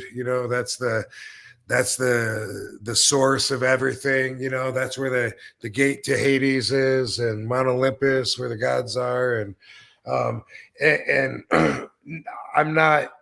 don't spend any time or energy reading up or even refreshing my memory on Greek mythology. Although I did record an animated series called Crapopolis. Yes. Yeah. I know you were there. You were on that show? No, I recorded it. No, I'm saying. I thought you did that. You were a voice on the show. I was like, that's fucking cool. No, I'm just thinking I haven't read any books or even or been into Greek mythology in many, many years, but I'll always have the respect and admiration for it. And I want to go to Greece. I want to see the Parthenon. I think it'd be cool to see the rock that these people swore was baby Zeus. Or no, they gave. So Zeus's dad Cronus would eat his children, swallow them, right? And he didn't, because his fate said that he was going to be overcome by his child. And so when he would have kids, he would eat them. And Cronus was the heavens, and he was fucking Gia, which was the earth, and then eating the kids. And so when she had Zeus, she fooled him by giving him a rock. So yeah, and so he swallowed the rock, and then she raised Zeus in a cave. And then when Zeus was strong enough, sure enough, he took his old man out, castrated him. Wait, did Cronus get castrated or Uranus? His dad, or both of them. Uranus, I guess, got castrated, which was his grandpa, by Cronus. But anyway, you can see there's an issue with the family dynamic. Yeah, a little bit issue. Happens generation after generation. with these. Please, Rob, all this talk about Uranuses. Yeah. Anyway, they actually have all that, but I mean, all this stuff that to them that was the Bible.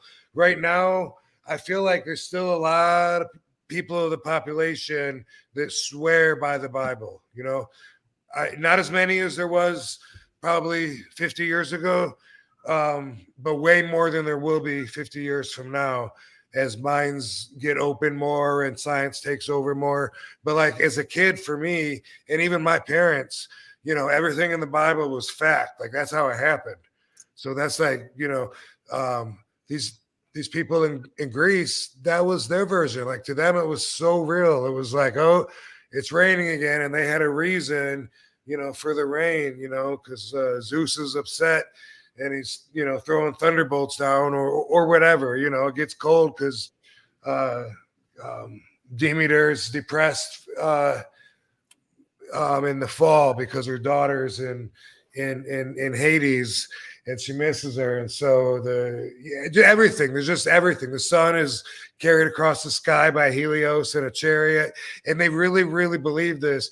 And anyway, when you're there, you can see the shit that to them was evidence, you know, and that'd be pretty fascinating, you know, looking at the things that were like, yeah, this is the rock right here. And this is the house that Castor and Pollux grew up in, the Dioscuri, the Gemini twins, baddest tag team that ever existed.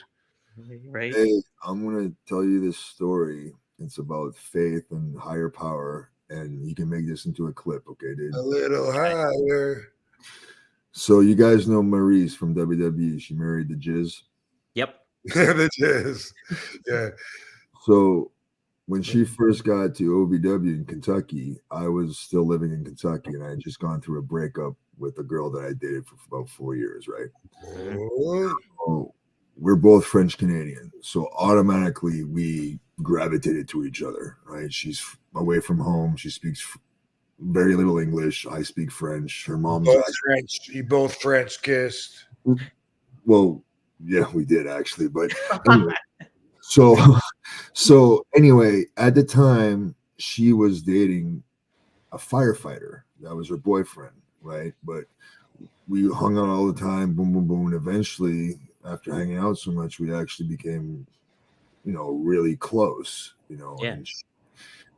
But this one time I was living in Houston, so I go back and forth from Houston to Kentucky, and that's like a 16-hour drive. That's a lot of weed you got there, Rob. Mm-hmm.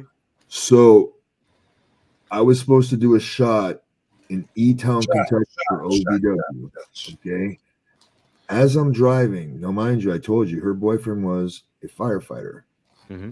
He fights fires. Now, I'm driving to this show. There's a freak snowstorm, and I actually hit a patch of ice, and I almost crashed my truck. And I just I go into the ditch about 100 miles an hour, and I'm fucking riding the ditch, and fucking anyway, I totaled, like my wheels fell off the fucking truck, and boom, and I missed the show. However, here's where the weird part comes. You're driving too fast, sir. A fucking transport truck, fucking T-bone, fucking hit into the guardrail. Guess who shows up? A fire truck. Now, me being me, I ran over to say, hey, man, you guys need help. And a firefighter looks at me and says, stay away, stay back. What? Now, she was at that show in E-Town, Kentucky, and she was supposed to be my manager. But that's a higher power talking right there. Yeah. Jeez. Right. Stay away, stay back. Wow. The office had already warned me, Rene, stay away from my divas. I don't want you to be around my divas, Rene. Right? Because they had heard that me and her were getting really close, right? Yeah. Yeah, man. Yeah, that's good that you understood that message. That's heavy. You know, that's something that, you know, it's good to work on. And hey, my shirt's on backwards. You guys let me wear it the whole fucking time. I was gonna say a thing. I wasn't gonna. You're on a roll. I just didn't want to bug you. You actually would probably be amazed, laugh your ass off if you knew how often I did this. Like, yeah, I'd say at least once a week. I do all the time too. Fuck it. Anyway, I forgot what I was going to say. Well, the whole serendipity thing and the higher power stuff with the fire. Oh, that's awesome that, he's because that's a relationship between you and your universe, and that's communication. And that's like a lot of people let that go over their head and they don't put anything into that. And I have found it's so rewarding to build that relationship, build your awareness of when things like that happen so you don't miss it, because there's messages everywhere. And it really is like a great way to live in the magic of life and to have confirmation that you're on the right path. And it's a great way to live. And like, being Canadian, I got a lot of Native American friends. You know how spiritual Native Americans are, right? Right. And I always knew there was something up with white horses. And I remember this one time we were on tour we drove from Winnipeg to Calgary, which is like a 16-hour fucking one-way stretch of highway, right? And we ran out of gas right before we got to Calgary. Yeah. And in the field was a white horse. And I asked my Native American friend, what does that mean? He goes, that's where you're supposed to be. When you see a white horse, that means spiritually, that's exactly where you needed to be at that point in time. Yeah, that's pretty heavy, right? That's awesome. Yeah. There was a cool thing. So one of the first wrestlers I kind of got to befriend and everything was Shad Gaspard. And he would send me like script because he was writing a pilot for pro wrestling, a pro wrestling show. And he sent it to me and we would keep in communication. And I got to meet him at Wally Mania and all that kind of stuff. And, I was like, oh, we got to do an interview sometime. Never got to do the interview, anything like that. And then obviously he passed away and stuff like that. And so I was always taught, like, if you're walking around and you happen to see a cardinal, that means somebody that's looking out for you, like wants to express their love to you or something to that effect. And I think that morning where like right before like the news broke, or maybe it was a day afterwards, sure enough, I see a cardinal that morning. And I always make that connection with Shad Gaspard about that kind of stuff. And I always see that pretty powerful. Just the way he passed away was like, wow. Like, I think he won an award. They gave him the Warriors Award. Yes, like that. That's a really classy move on their part. Yeah, I gotta say, like, out of all the wrestler deaths that I have been through, there's a handful of them that seem to like really strike the community in the heart and hurt them, in a sad way, like Eddie Guerrero. Like, people are still saying, I still can't believe he's gone. Like, they still can't believe it. But Chad was like that. I feel like his passing like really affected everybody emotionally, and we all felt a loss. Pretty impactful. Yeah. The three people that I can honestly say that I broke down crying were Eddie, Lance Cade, and Big Matty, Rosie. Oh yeah. Umaga? No, not Umaga, but Rosie, his cousin. Oh, Rosie died? I don't remember knowing he died. Yeah, he died. I did one WrestleMania. WrestleMania has a WrestleCon or whatever. Mm-hmm. Right? Okay, well, I did one in Orlando. That's the last time they were in Orlando. And like one of the only reasons I went was to see Rosie, Big Matty. I love that man, He's a big brother. And I remember my table was here and his was right across. He was there with Rikishi and I think Black Pearl. Is that one of the other Samoans? Yeah. And then the cousin. Yeah, I was like, where's Matty, man? I asked Kishi, where's Matty? He goes, he had a leg infection. A week later, he's dead, So it's like, fuck. He wanted me to go down to Florida. He says, listen, man, we're going to get you back into the States. You can stay with us. We'll take care of you. We'll feed you, and we'll get this sorted out. He had actually called my house, one of the only boys that ever called me. And the fucking, you know what I mean? Because he had heard the story of me getting deported from the United States and all that shit. He's like, don't worry, man. We'll take care of you. Just come stay with our family. You know what I mean? That's the brotherhood of wrestling right there. Right. Yeah.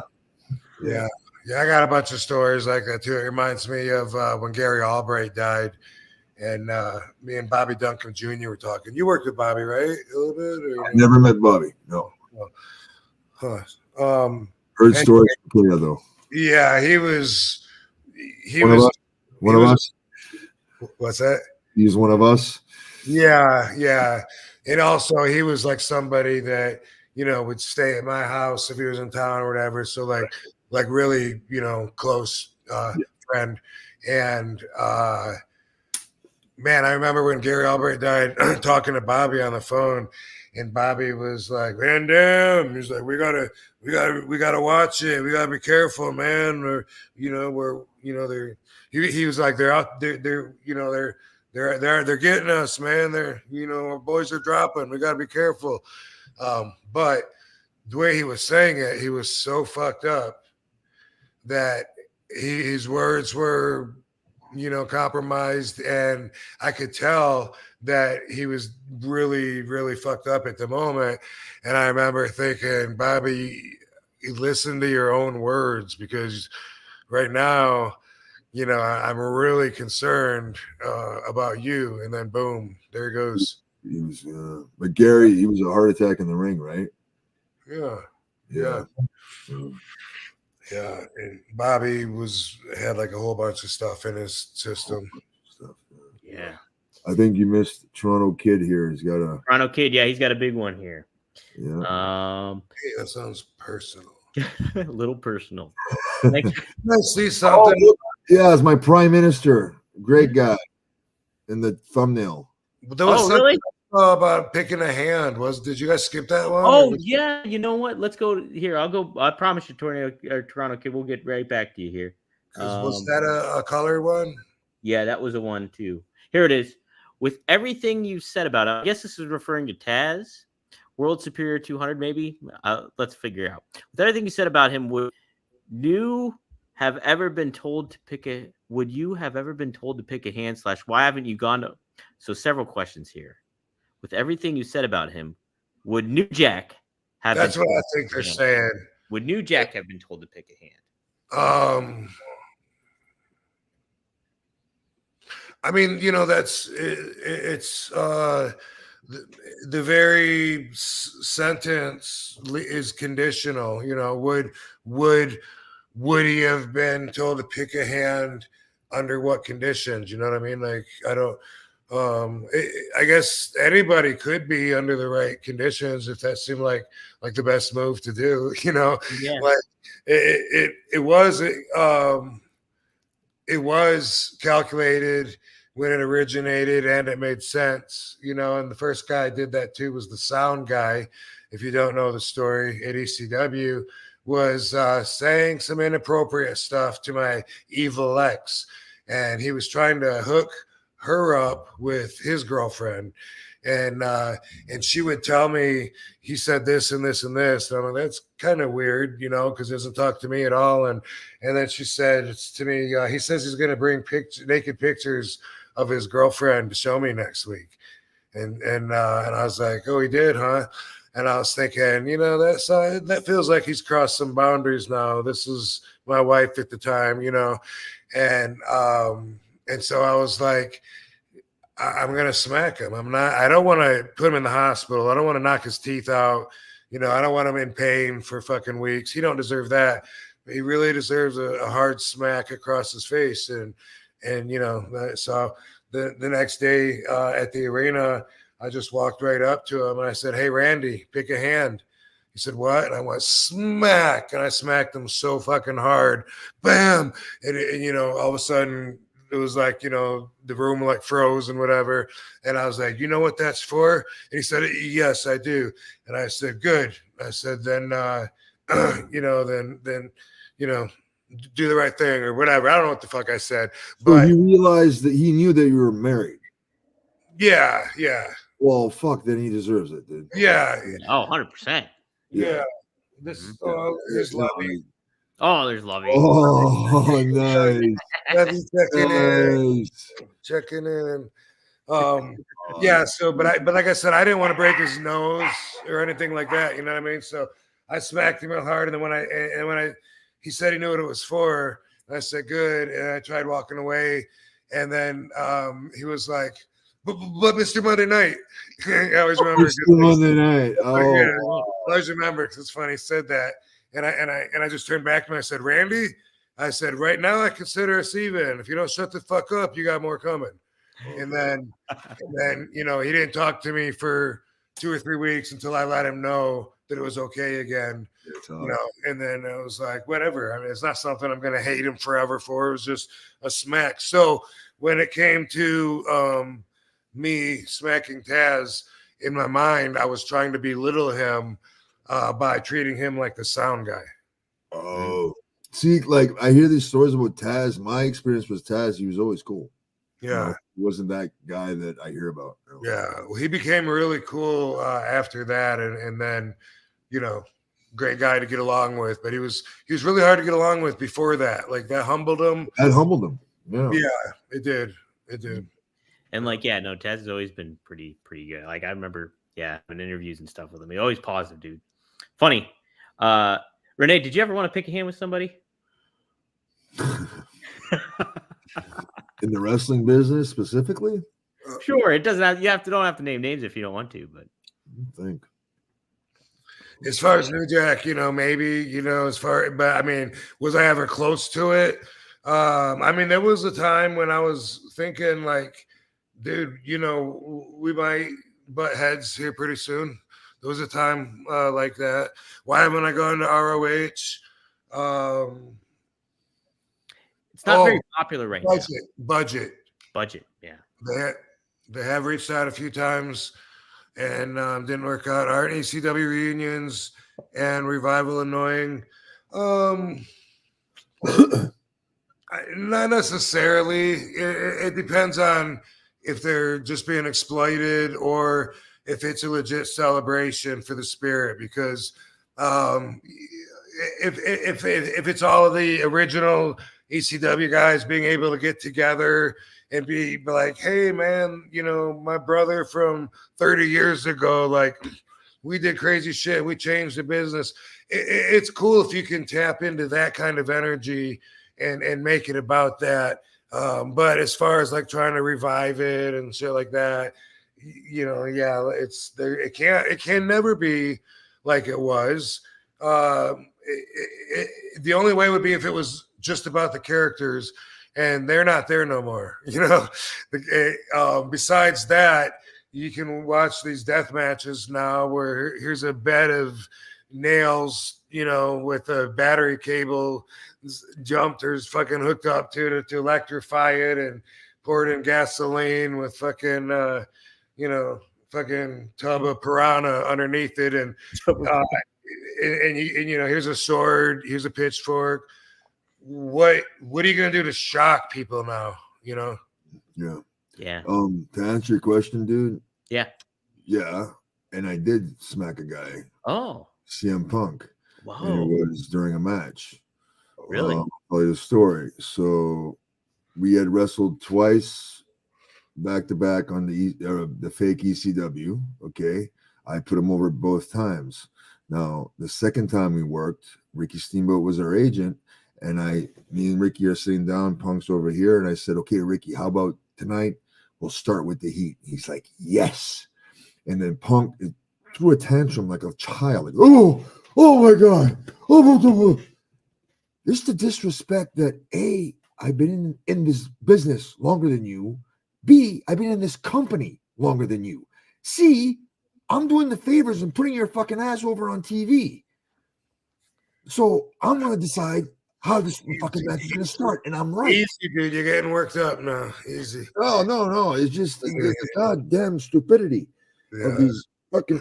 Yeah. Anyway, sorry. So the way we started the match, I know where to slap a guy. You slap him in the neck, he sells it. It looks like you slap him in the face. But I slapped him square across the fucking jaw because he was a disrespectful little prick. Yeah. If we're gonna go a couple more minutes, and I gotta run a piss break like you did. I'll go take one too. Do it. I can plug Get Blitz right now. Sing a song. Okay, we'll be ready to roll. Guys, yes. If you're liking what you're hearing today, with RVD and Renee Dupree, guys, this is sponsored by Get Blitz. Get Blitz is a THC Lit A Delta 9. Rob is holding Barbie right now, and it's looking great. But you guys can go to get-blitz.com. It's by Mickey Ray Sinatra and his wife Courtney, and there's tons of good flavors. You got cherry, you got tiger's blood, You got pina colada. You got key lime pie. That's Kevin Nash's favorite. But if you go to get-blitzed.com and use promo code RVD, you get 15% off. That is 15% off your order. And guys, this stuff is super popular. I got to interact with Mickey Ray and Courtney at WrestleCon, WrestleMania weekend. So did Rob. And guys, the Godfather loved what he was bringing around. So he was around and he was telling everybody about it. Bill Alfonso tried it out. Guys, you got to check it out. You can scan that QR code that's on the screen right now that you see. Go to get-blitz.com. Use promo code RVD. Legal in all 50 states. You get 15% off, excuse me. And yes, some really, really good stuff. You can get bundles there. You can also get just single bottles too. I have a single bottle of blue raspberry that's waiting in my cabinet. I'm waiting for the day when me and my brother meet up so I can take it and feel pretty good about it. So yes, get-blitz.com. Use promo code RVD, 15% off. So there we go. Hey, dude, see if you can figure out what the website is for the glass, because I looked up 420, RVD420.com, and I didn't get a website to pop up, so I put in RVD420glass.com. You can go to greekglass.com. It'll take you there too. But what's the deal with the RVD 420? Do you know? Let me see. That should work too. I think because that took me to try it. Trying it now. So we're gonna go for what, another 15 minutes, Rob? We can close. Yeah, 15 minutes. Whenever. Super chats now, folks. This is your last chance. Mm-hmm. Get your super chats in. Yes, Rob. So it worked. RVD420.com takes you right to GreekGlass.com and the RVD Glass page. So you can use GreekGlass.com or you can go RVD420.com. So either one. You're out in Vegas, right, Rob? So it's probably like nice and warm, right? Yeah, it's fucking gorgeous. Look at that. Oh, wow. Yeah. Fucking gorgeous. Jealous. I'm jealous. It's actually, like last couple of days, it's been like 90. Last night, dude, it was fucking snow. You're snowing? You get snowing right now, Renee? Well, last night it got a little bit like a frost and like a little bit. But it was gone real quick, but still it's cold. I should tomorrow. Probably bring a coat to Toronto then, huh? Probably, yeah. Hopefully New York is going to be a little bit warmer. I'm hoping so. Hey, speaking of Toronto, it's a super chat from Toronto Kid. Nice. He's got a lightning round. Okay, this is for both of you guys. Pick faves. Roddy Piper or Ted DiBiase? Roddy Piper or Ted DiBiase? Is it based on anything or I'm just picking one? Like morals or Piper? Well, morals Piper, you would go? Well, did you not hear the accusation? Oh, okay. Okay. So, So Piper for you, Renee. How about you? I'll go Piper. You'll go Piper too? Okay. Rock, Undertaker. Rock. Okay. Being hit by a steel chair or a kendo stick? Where? Let's say on the back. Steel chair for me. Steel chair. Yeah. Okay. Yeah. Thumbtacks or chops from Flair? I've never done either. How about you, Rob? Rob, you must have gotten chopped. You work Flair. Yes, I have, and I would. I've done both actually, because Abyss brought thumbtacks to the ring on that one match. Okay. I the lesser of the two evils. I don't know. I guess I would take some weak ass chops from Flair. Hold on a second. Me and Rob have both worked Kawada. Chops from Kawada or thumbtacks. I never took thumbtacks, but I ready to take thumbtacks and a chop from Kawada. Okay. It just, you know what? Like I just remember like pulling them out everywhere for the longest time. You know, it's like, ooh, it's shocking, but then and then like pulling them out because they're really stuck in your knee pads, your skin, everywhere. Hey, did you get to work Tenru? No, I don't think so. Tenru was stiffer than fucking Kawada, dude. He got me right in the chin one time because I had my chin down. Mm-hmm. Busted me open with blood everywhere. Henry was a tough motherfucker. I seen that guy, 55 years old, bench press in the dojo, 5 plates for reps. Swear to God. Yeah, no, I didn't work him. I was thinking of I think Jumbo Tsuruta. Tsuruta? Okay. I put Tenryu right up there with Haku, as far because watching them, because they were both sumos in the dojos in Japan, and they had the same walk, the same body type, and the same training. And when I saw Haku for the first time, it reminded me of Tenryu. Yeah. Wow. Oh yeah, Tenryu's a tough son of a bitch, man. Tough. Who's the stiffest person you ever worked with? Was it one of those guys, or was it somebody else? Tenryu and Kawada. Okay, wow. Tenryu and Kawada, yeah. The last Dude, one. I saw Kawada like sometime in the last like 6 months ago or something at a con. It was so cool because I haven't seen him. Did he remember you? Huh? Did he remember you? He asked to see me, and he had his. It was StarCast 6. It was StarCast 6. They wanted to see you, and so I took him over to him, and that's was. Oh, okay, yeah. Yeah. There you go. Yeah, and yeah, it was cool seeing him because I hadn't seen him since I feel like I was a little boy.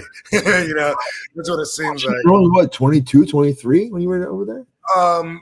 When I went over there, I just turned 22. Just turned 22 a few weeks ago when I started with All Japan. Yeah. And then last time I saw Kawada probably would have been 99, but Noah had started, and I don't remember if Kawada had left. No. No. He was loyal to Mrs. Baba. So it would have been 99 then. Still feel like a little boy. He might have did a couple of shots, but he stuck with All Japan. Yeah. Okay, yeah. Everybody else left though. Nozawa, Kobashi, Ogawa, they all left. Well, here was his final question: Inoki or Baba? I think I might know the answer to this one. It's gonna be Baba for me. Yep. Yeah. I never met either. So oh, really? All my time over there. Well, Baba had already passed away, and Inoki had been out. New Japan had outed him. Oh, Rob, did I ever tell you the story? What he did? You know, because New Japan kind of like forced him out, right, of his own company. Oh, okay. Inoki. Kind of like what's going on with Vince now. When Muda took over, or I'm not really sure. I don't think I know the details. Okay, so New Japan, I think they got bought by Bushiroad. I think this is the time. Mm-hmm. But what had happened was, Inoki was going through this phase where he wanted all his wrestlers to shoot fight with the Pride guys. Okay. They were tough, right? And he wanted to keep the style more of a shoot. So anyway, eventually it was so bad for business that they kind of pushed Inoki out. So he started his own promotion, Inoki Grand Federation, or Inoki Genome Federation, right? Oh, dude, I don't know. When was this? This was back 2000s, I would say 5, 6, 7-ish. Wow. Okay, and he had that company. Well, he's passed away now, but he had that company for years. Anyway, he'd bring in like Bobby Lashley, Jerome Le Bagnier, who's a guy from France, really good shooters. He'd bring in all the shooters because he loved that, right? He loved the shoot style. No, so, wait, New Japan, not Inoki, right? No. So Inoki wanted to change the style, so he would get like Nagata and all those guys to do shoot fights. Okay, but they would all get their asses kicked because they didn't have enough time to train because they were still doing a pro wrestling schedule, but then still Inoki wanted them to go fight like Boss Rutan and all these fucking shooters. Right. Let me ask you something. I just want to, because I don't know. I feel like I'm reading like an alternate universe comic book, but okay. So Inoki's got New Japan going, and then he decides he wants to change the style, and then that's why they pushed him out, and he started his own. Business was getting so bad, and then New Japan wanted to continue being pro wrestling, American style. Right. So it's kind of like how Vince is getting pushed out now. It was something similar to that, to where Inoki got pushed out. Okay. So he started his own promotion, Inoki. So to get back at New Japan, this was when A-Train and Tomko were tag champs. Mm-hmm. Okay. He got to Tomko and said, "Come work for me. I'm going to pay you big money to do a work shoot." Okay, so he gave him like these big 5-figure payoffs, put him up in the big hotels and shit, right? And who is this? Who Inoki? Inoki did this to Tomko. Okay, right. So he brought in Tomko, and Tomko thought, well, this is my new gig. Man, I can come over here for one match, do a work shoot, and get paid WrestleMania type payoff once a month or once every 2 months or 4 or 5 times a year. It's enough. I'll be set. He did it one time, and they did something with the tag belt because he was tag champions with A-Train. Mm-hmm. Remember when Medusa did the fucking belt into the fucking garbage? Yes. Yep. He did something similar to that. Oh. Completely fucked over Tomko because Tomko thought he had a steady gig with Inoki, and it was just like a one-time gig. And yeah, just to get back at New Japan. Wow. How about that? Yeah. Jeez. So this federation, Shane Douglas did that with the NWA belt too back in the day. Right, he threw it down and spit on it or whatever. Yeah. Yep, with ECW and stuff. Mm-hmm. Yeah, Inoki Genome Federation. That's it. IGF. Yep. 2007. Oh, no, I knew about IG. Well, okay, I knew about IGF, but then again, there was IWGP, right? Yep. That's what Simon Inoki. That's the name of the title. Yeah. Mm-hmm. New Japan title is the IWGP title. Yeah. Yep. Like I did a tour for Simon Inoki. Yeah.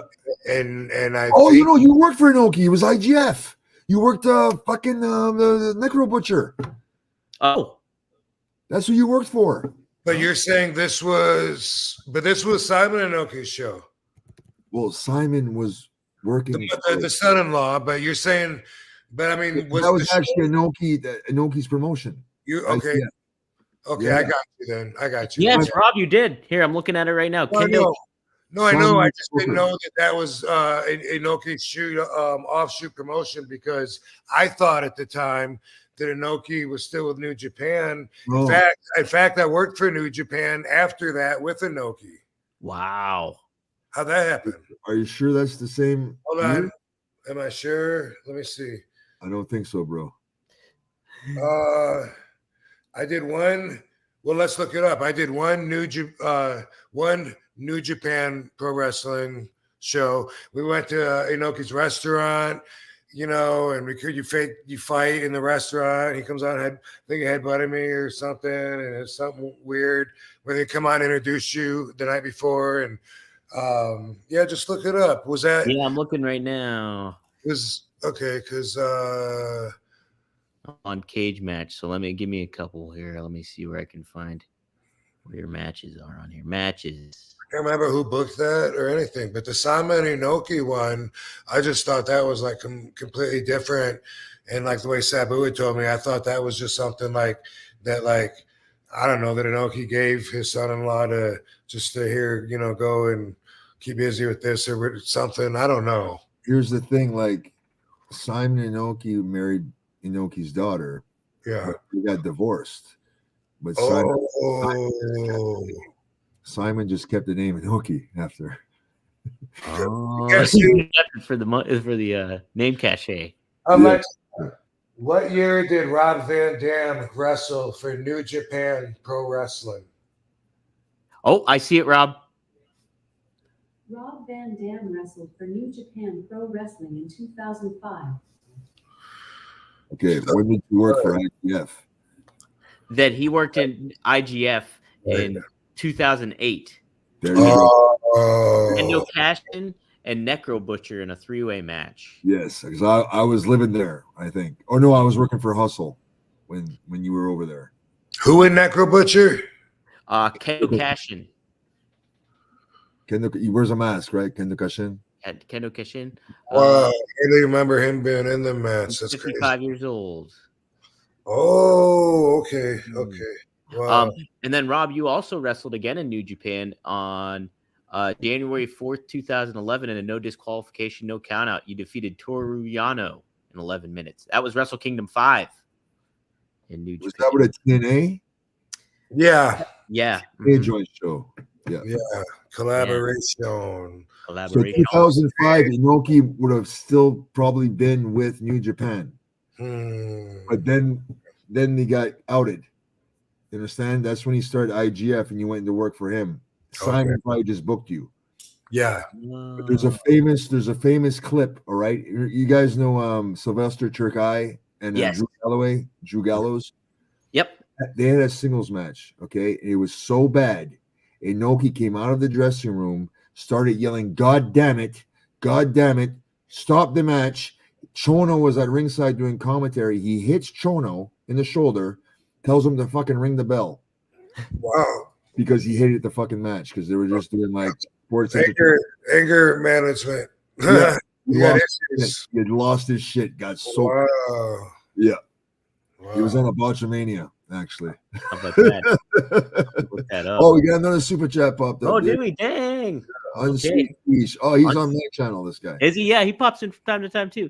You guys got any good big Papa Pump stories? He'll always endlessly be entertaining to me. Second only to Iron Sheik. Good to see you, Renee. CDR for life. Cafe de Renee for life. I got one. You want me to start, Rob? Or sure, go ahead. Okay, my first ever pay-per-view match. Mm-hmm. All right, I'm 19. I'm scared of shit. Right. It's versus Test. Hey, Rob.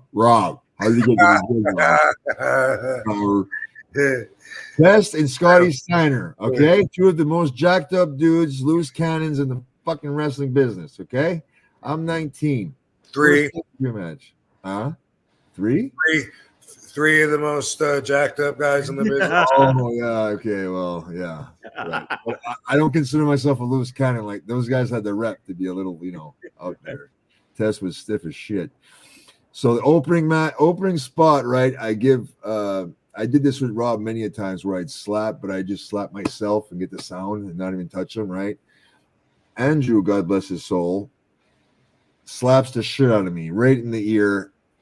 I lose hearing in my left ear for like 3 days. The hearing was all fucked up.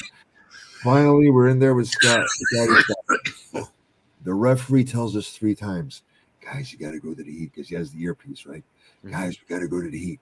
3rd time. Is that Kyoto? It sounds like Kyoto. Yeah. Guys, we got to go to the heat. I'm like, Scotty, I think we got to go to the heat. As he's shooting me off the ropes, he tells me to go fuck myself. Fuck off! And then he hits me with because he had to get his, his kiss his bicep. Yeah. Boom, he had to get his shit in. And then we went to the heat. Yeah. That's my Scotty Steiner story. That's a good one. That was just good for the Test impersonation. Yeah. Hey, Rob, where's Keith? Where's Keith, Rob? You see Keith? Rob, you got any good Scotty Steiner stories? Steiner, not Test story, huh? I haven't really been around him a lot. I've wrestled him actually quite a few times, but outside of the ring, I sound like I've traveled or anything. I remember meeting him and his brother in Cordell City, Georgia, the Ben Masters show. There's like south of Atlanta, and I'm from Michigan. They're from Michigan. It's probably 93, probably maybe 94, maybe 92, somewhere in there though. And so I'm like a baby, like really young. And I just remember like, yeah, hey, we're from Michigan. And I just remember like, and these pictures are still around too. Like when I got a picture with Ron Simmons that night, and I got a picture with the Steiner brothers. I got a white T-shirt on, and I'm like a baby. But anyway, they were always really super cool to me, and sometimes I wondered, like when I was in TNA, sometimes like I'd be wrestling Scotty, and I wrestled him a lot of times, and it seems like I could be seen as a roadblock for him prospectively, because when they would tell us what they want for tonight, so then I'd be like, again, and I'd be like, is he okay with that?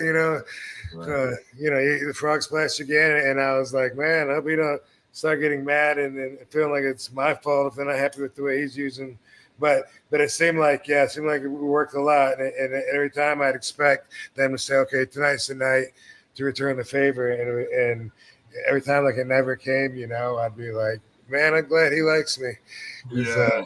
To piss him He's a killer, man. That guy, he knows his shit. He knows how to shoot. No doubt. We just got another super chat popped up. Voodoo Vic, do you ever use bongs regularly for weed intake? How about both of you?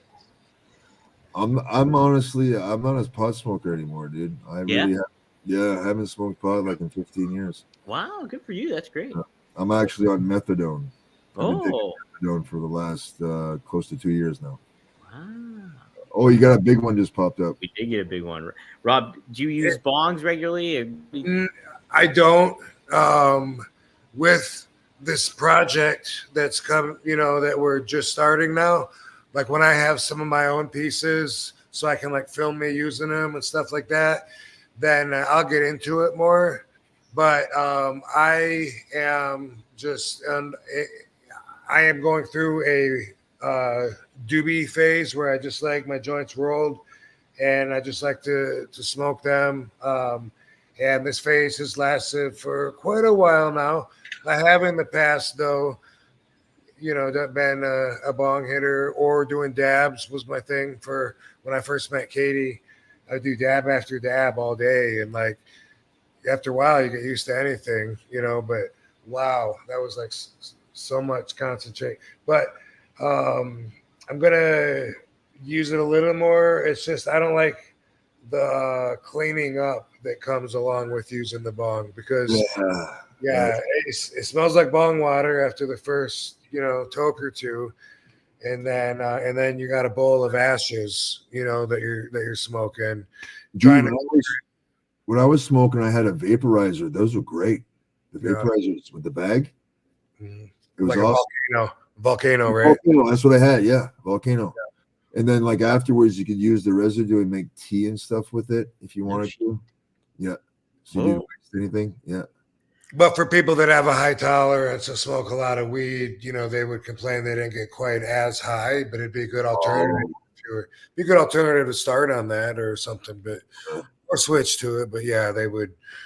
That's what my wife actually smokes more pot than I do. So. Oh, okay.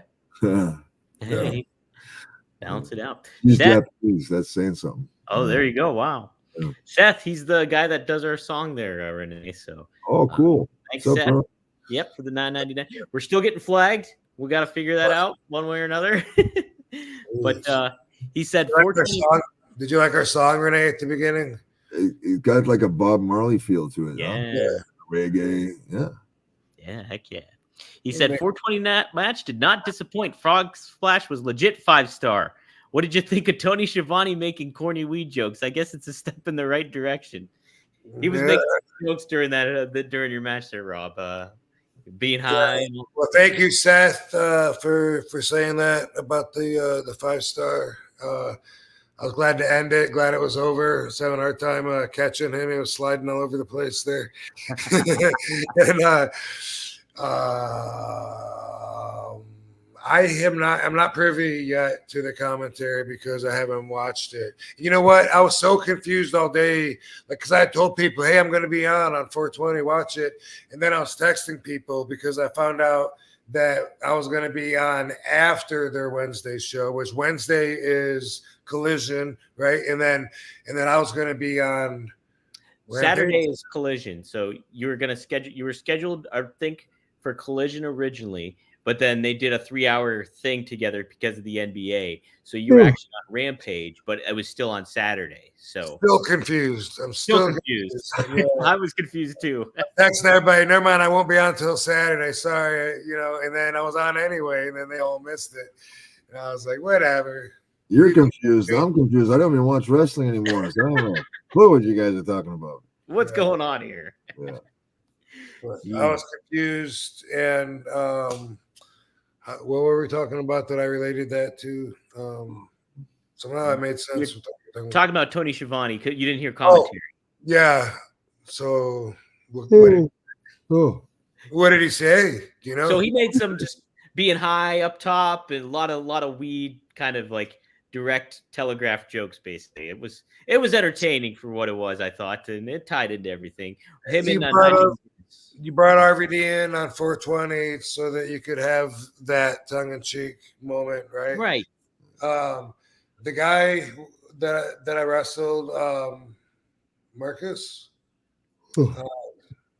So there was Commander, there was Lee Johnston, and then there was also Isaiah Cassidy.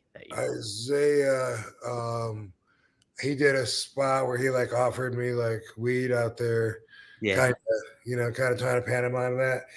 They were pretty tight on that, on turning down some ideas, and we had to trim it down to be able to do that. Like, it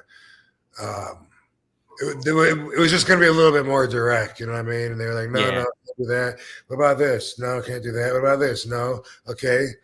How about, we do it like this, and boom, boom, boom. And it was like, okay. So even though they brought RVD in on 420, they didn't want like they didn't want us to be making smoking references for whatever reasons people are like that, Yeah, direct kind of stuff in a way. Yeah, more innuendo kind of things, I guess. Word. Cool. Well, guys, what did Seth say? Did he ask a question? Or that was it, just about the Shivani. Oh yeah, so yeah, I'll watch it though. I'll watch it probably once, and I'll be like,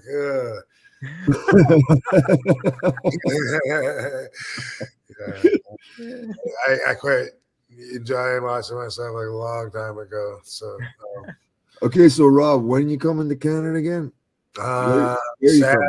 Saturday night I'll be, but Sunday I'm there signing Sunday at Kojo Sports. And so when do you fly back? Do you fly back Sunday or Monday? Sunday, immediately right after the fucking.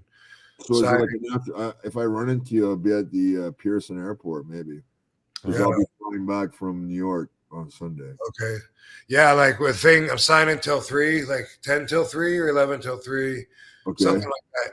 And then boom, like I got like a 5:19 flight or something pretty tight. It's pretty tight. So I might see you at the airport because I'll be there around that time too. And then you coming back in the next week? No. You'll be back in July. On July 7th, you'll be in Montreal. Oh, okay. I might be booked in. Dude, oh no, that's July 20th. I'll be in Quebec City. Oh, okay. July 5th through the 7th, Rob, or he's scheduled for that weekend. Montreal Comic Con. There's a Montreal Comic Con. Yeah. Oh shit! You'd think me and Sly would get booked for that? Yeah, right. Right, La Resistance in Montreal. Yeah, right. You think? Freddie Krueger's gonna be there? Huh? Hey, Rob, did you ever do WrestleCade in North Carolina? Yeah, I've done it a couple times. Is that fun? Yeah. It's a pretty decent show normally. This last year was crazy how slow it was. It was amazing, but it's usually one of the biggest shows. But me and the Hardy Boys and somebody else were all like in this one room. And like we got moved there. I think we started somewhere, and then we all got moved into this room. And it was like so crazy, like in the middle of the day, that sometimes there wouldn't be any fans in there. And we're like, what did they do wrong? Where is everybody? But I don't know. They had it like in, I think, an extra big building, and people didn't know where people were. I don't know. Rob, that was StarCast. That wasn't WrestleCade. Oh, okay. Yeah, StarCast was the one where you and Matt and Jeff were all in a different room, and like there was like nobody kind of filtering in. It was a weird one. It was a weird. That's Conman Thompson's promotion. That was Conrad's thing. I call him Conman. Yes, he wasn't very fond of me. I don't want to talk shit. Oh, really? One's promotion was doing a good job. Okay. WrestleCade. I might be doing that this November. It's in North Carolina, right? WrestleCade's a good time. Yeah. Yeah. A lot of fun. I might be doing that. Chono is booked for that as well. Yeah. I see him. I usually see him on the weekends. See him a lot. Chono? No, I'm sorry. I'm thinking Sonny Ono. My bad. Oh, Chono is making a rare appearance in November in North Carolina. So I'm trying to get there to see him. Yeah, he's like a papa for me, man. He's the fucking man, dude. That's awesome. Yeah. Cool, man. Yeah. Well, Rob, did you want to do an RVDology then? You had something in mind, or? Yeah, real quick. Sure.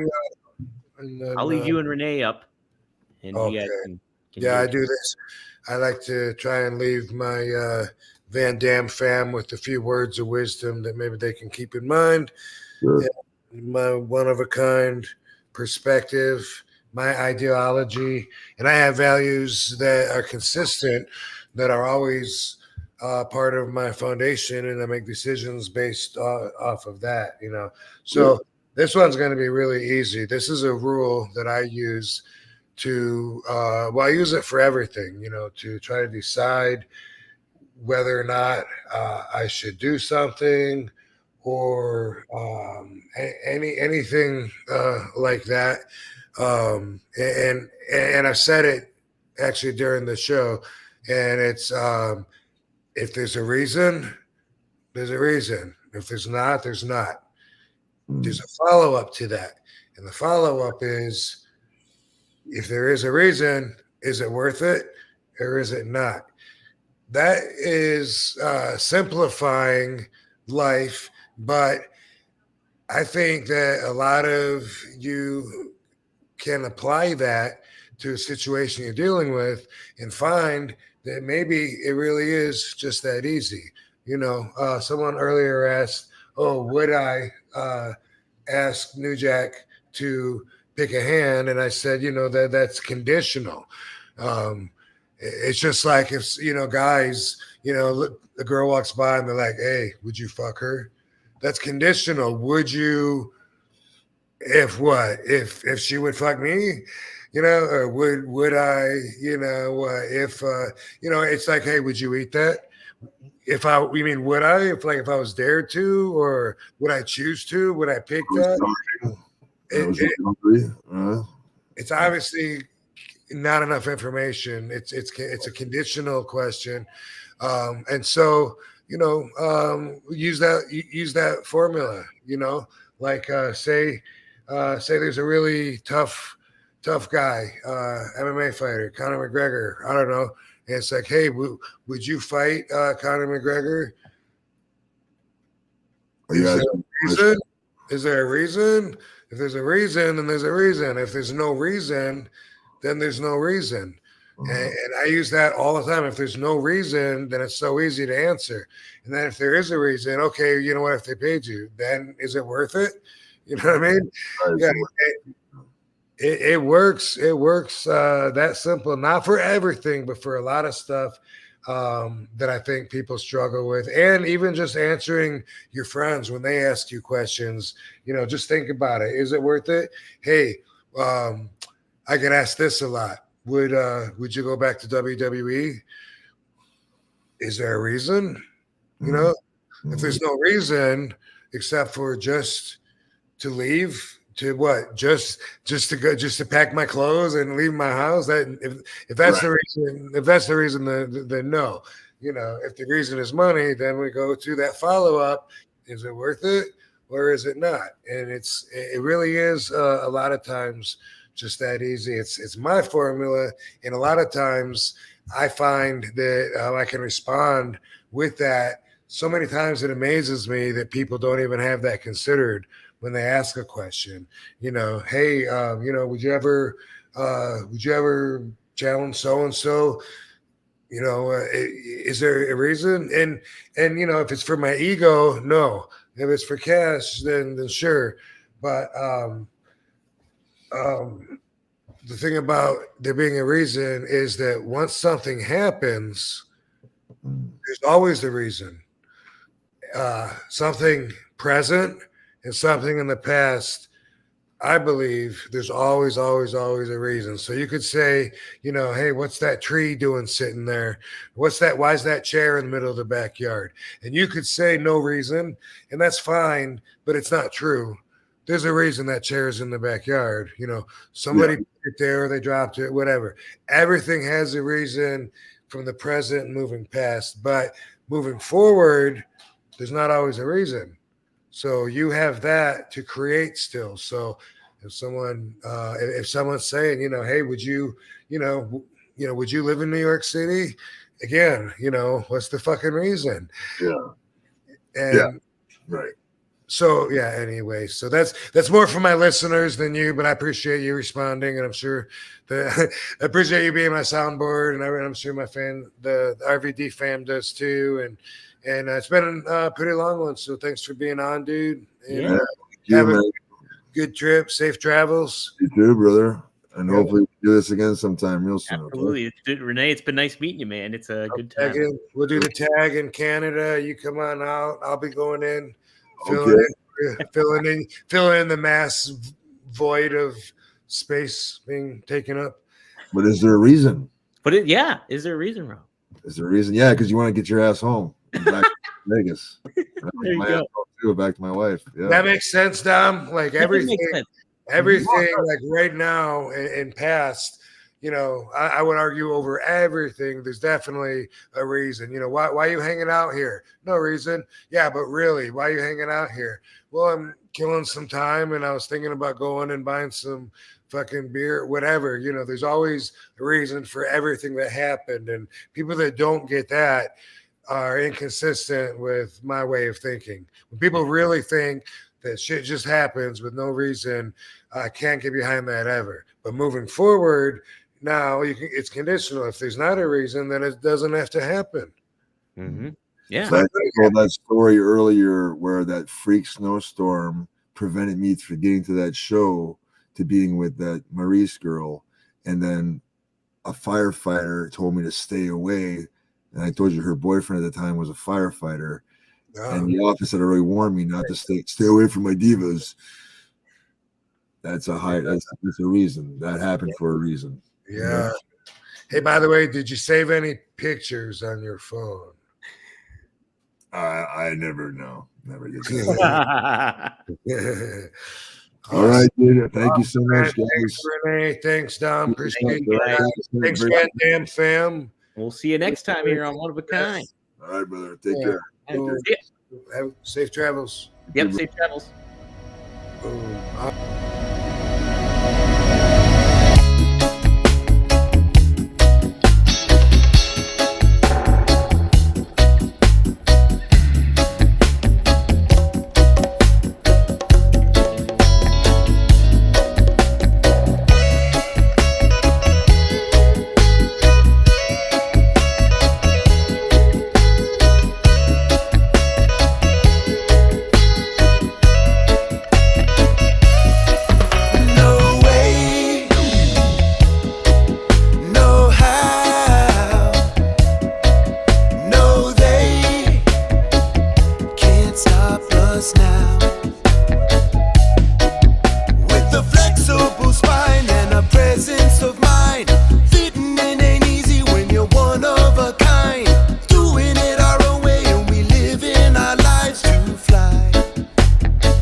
Us now.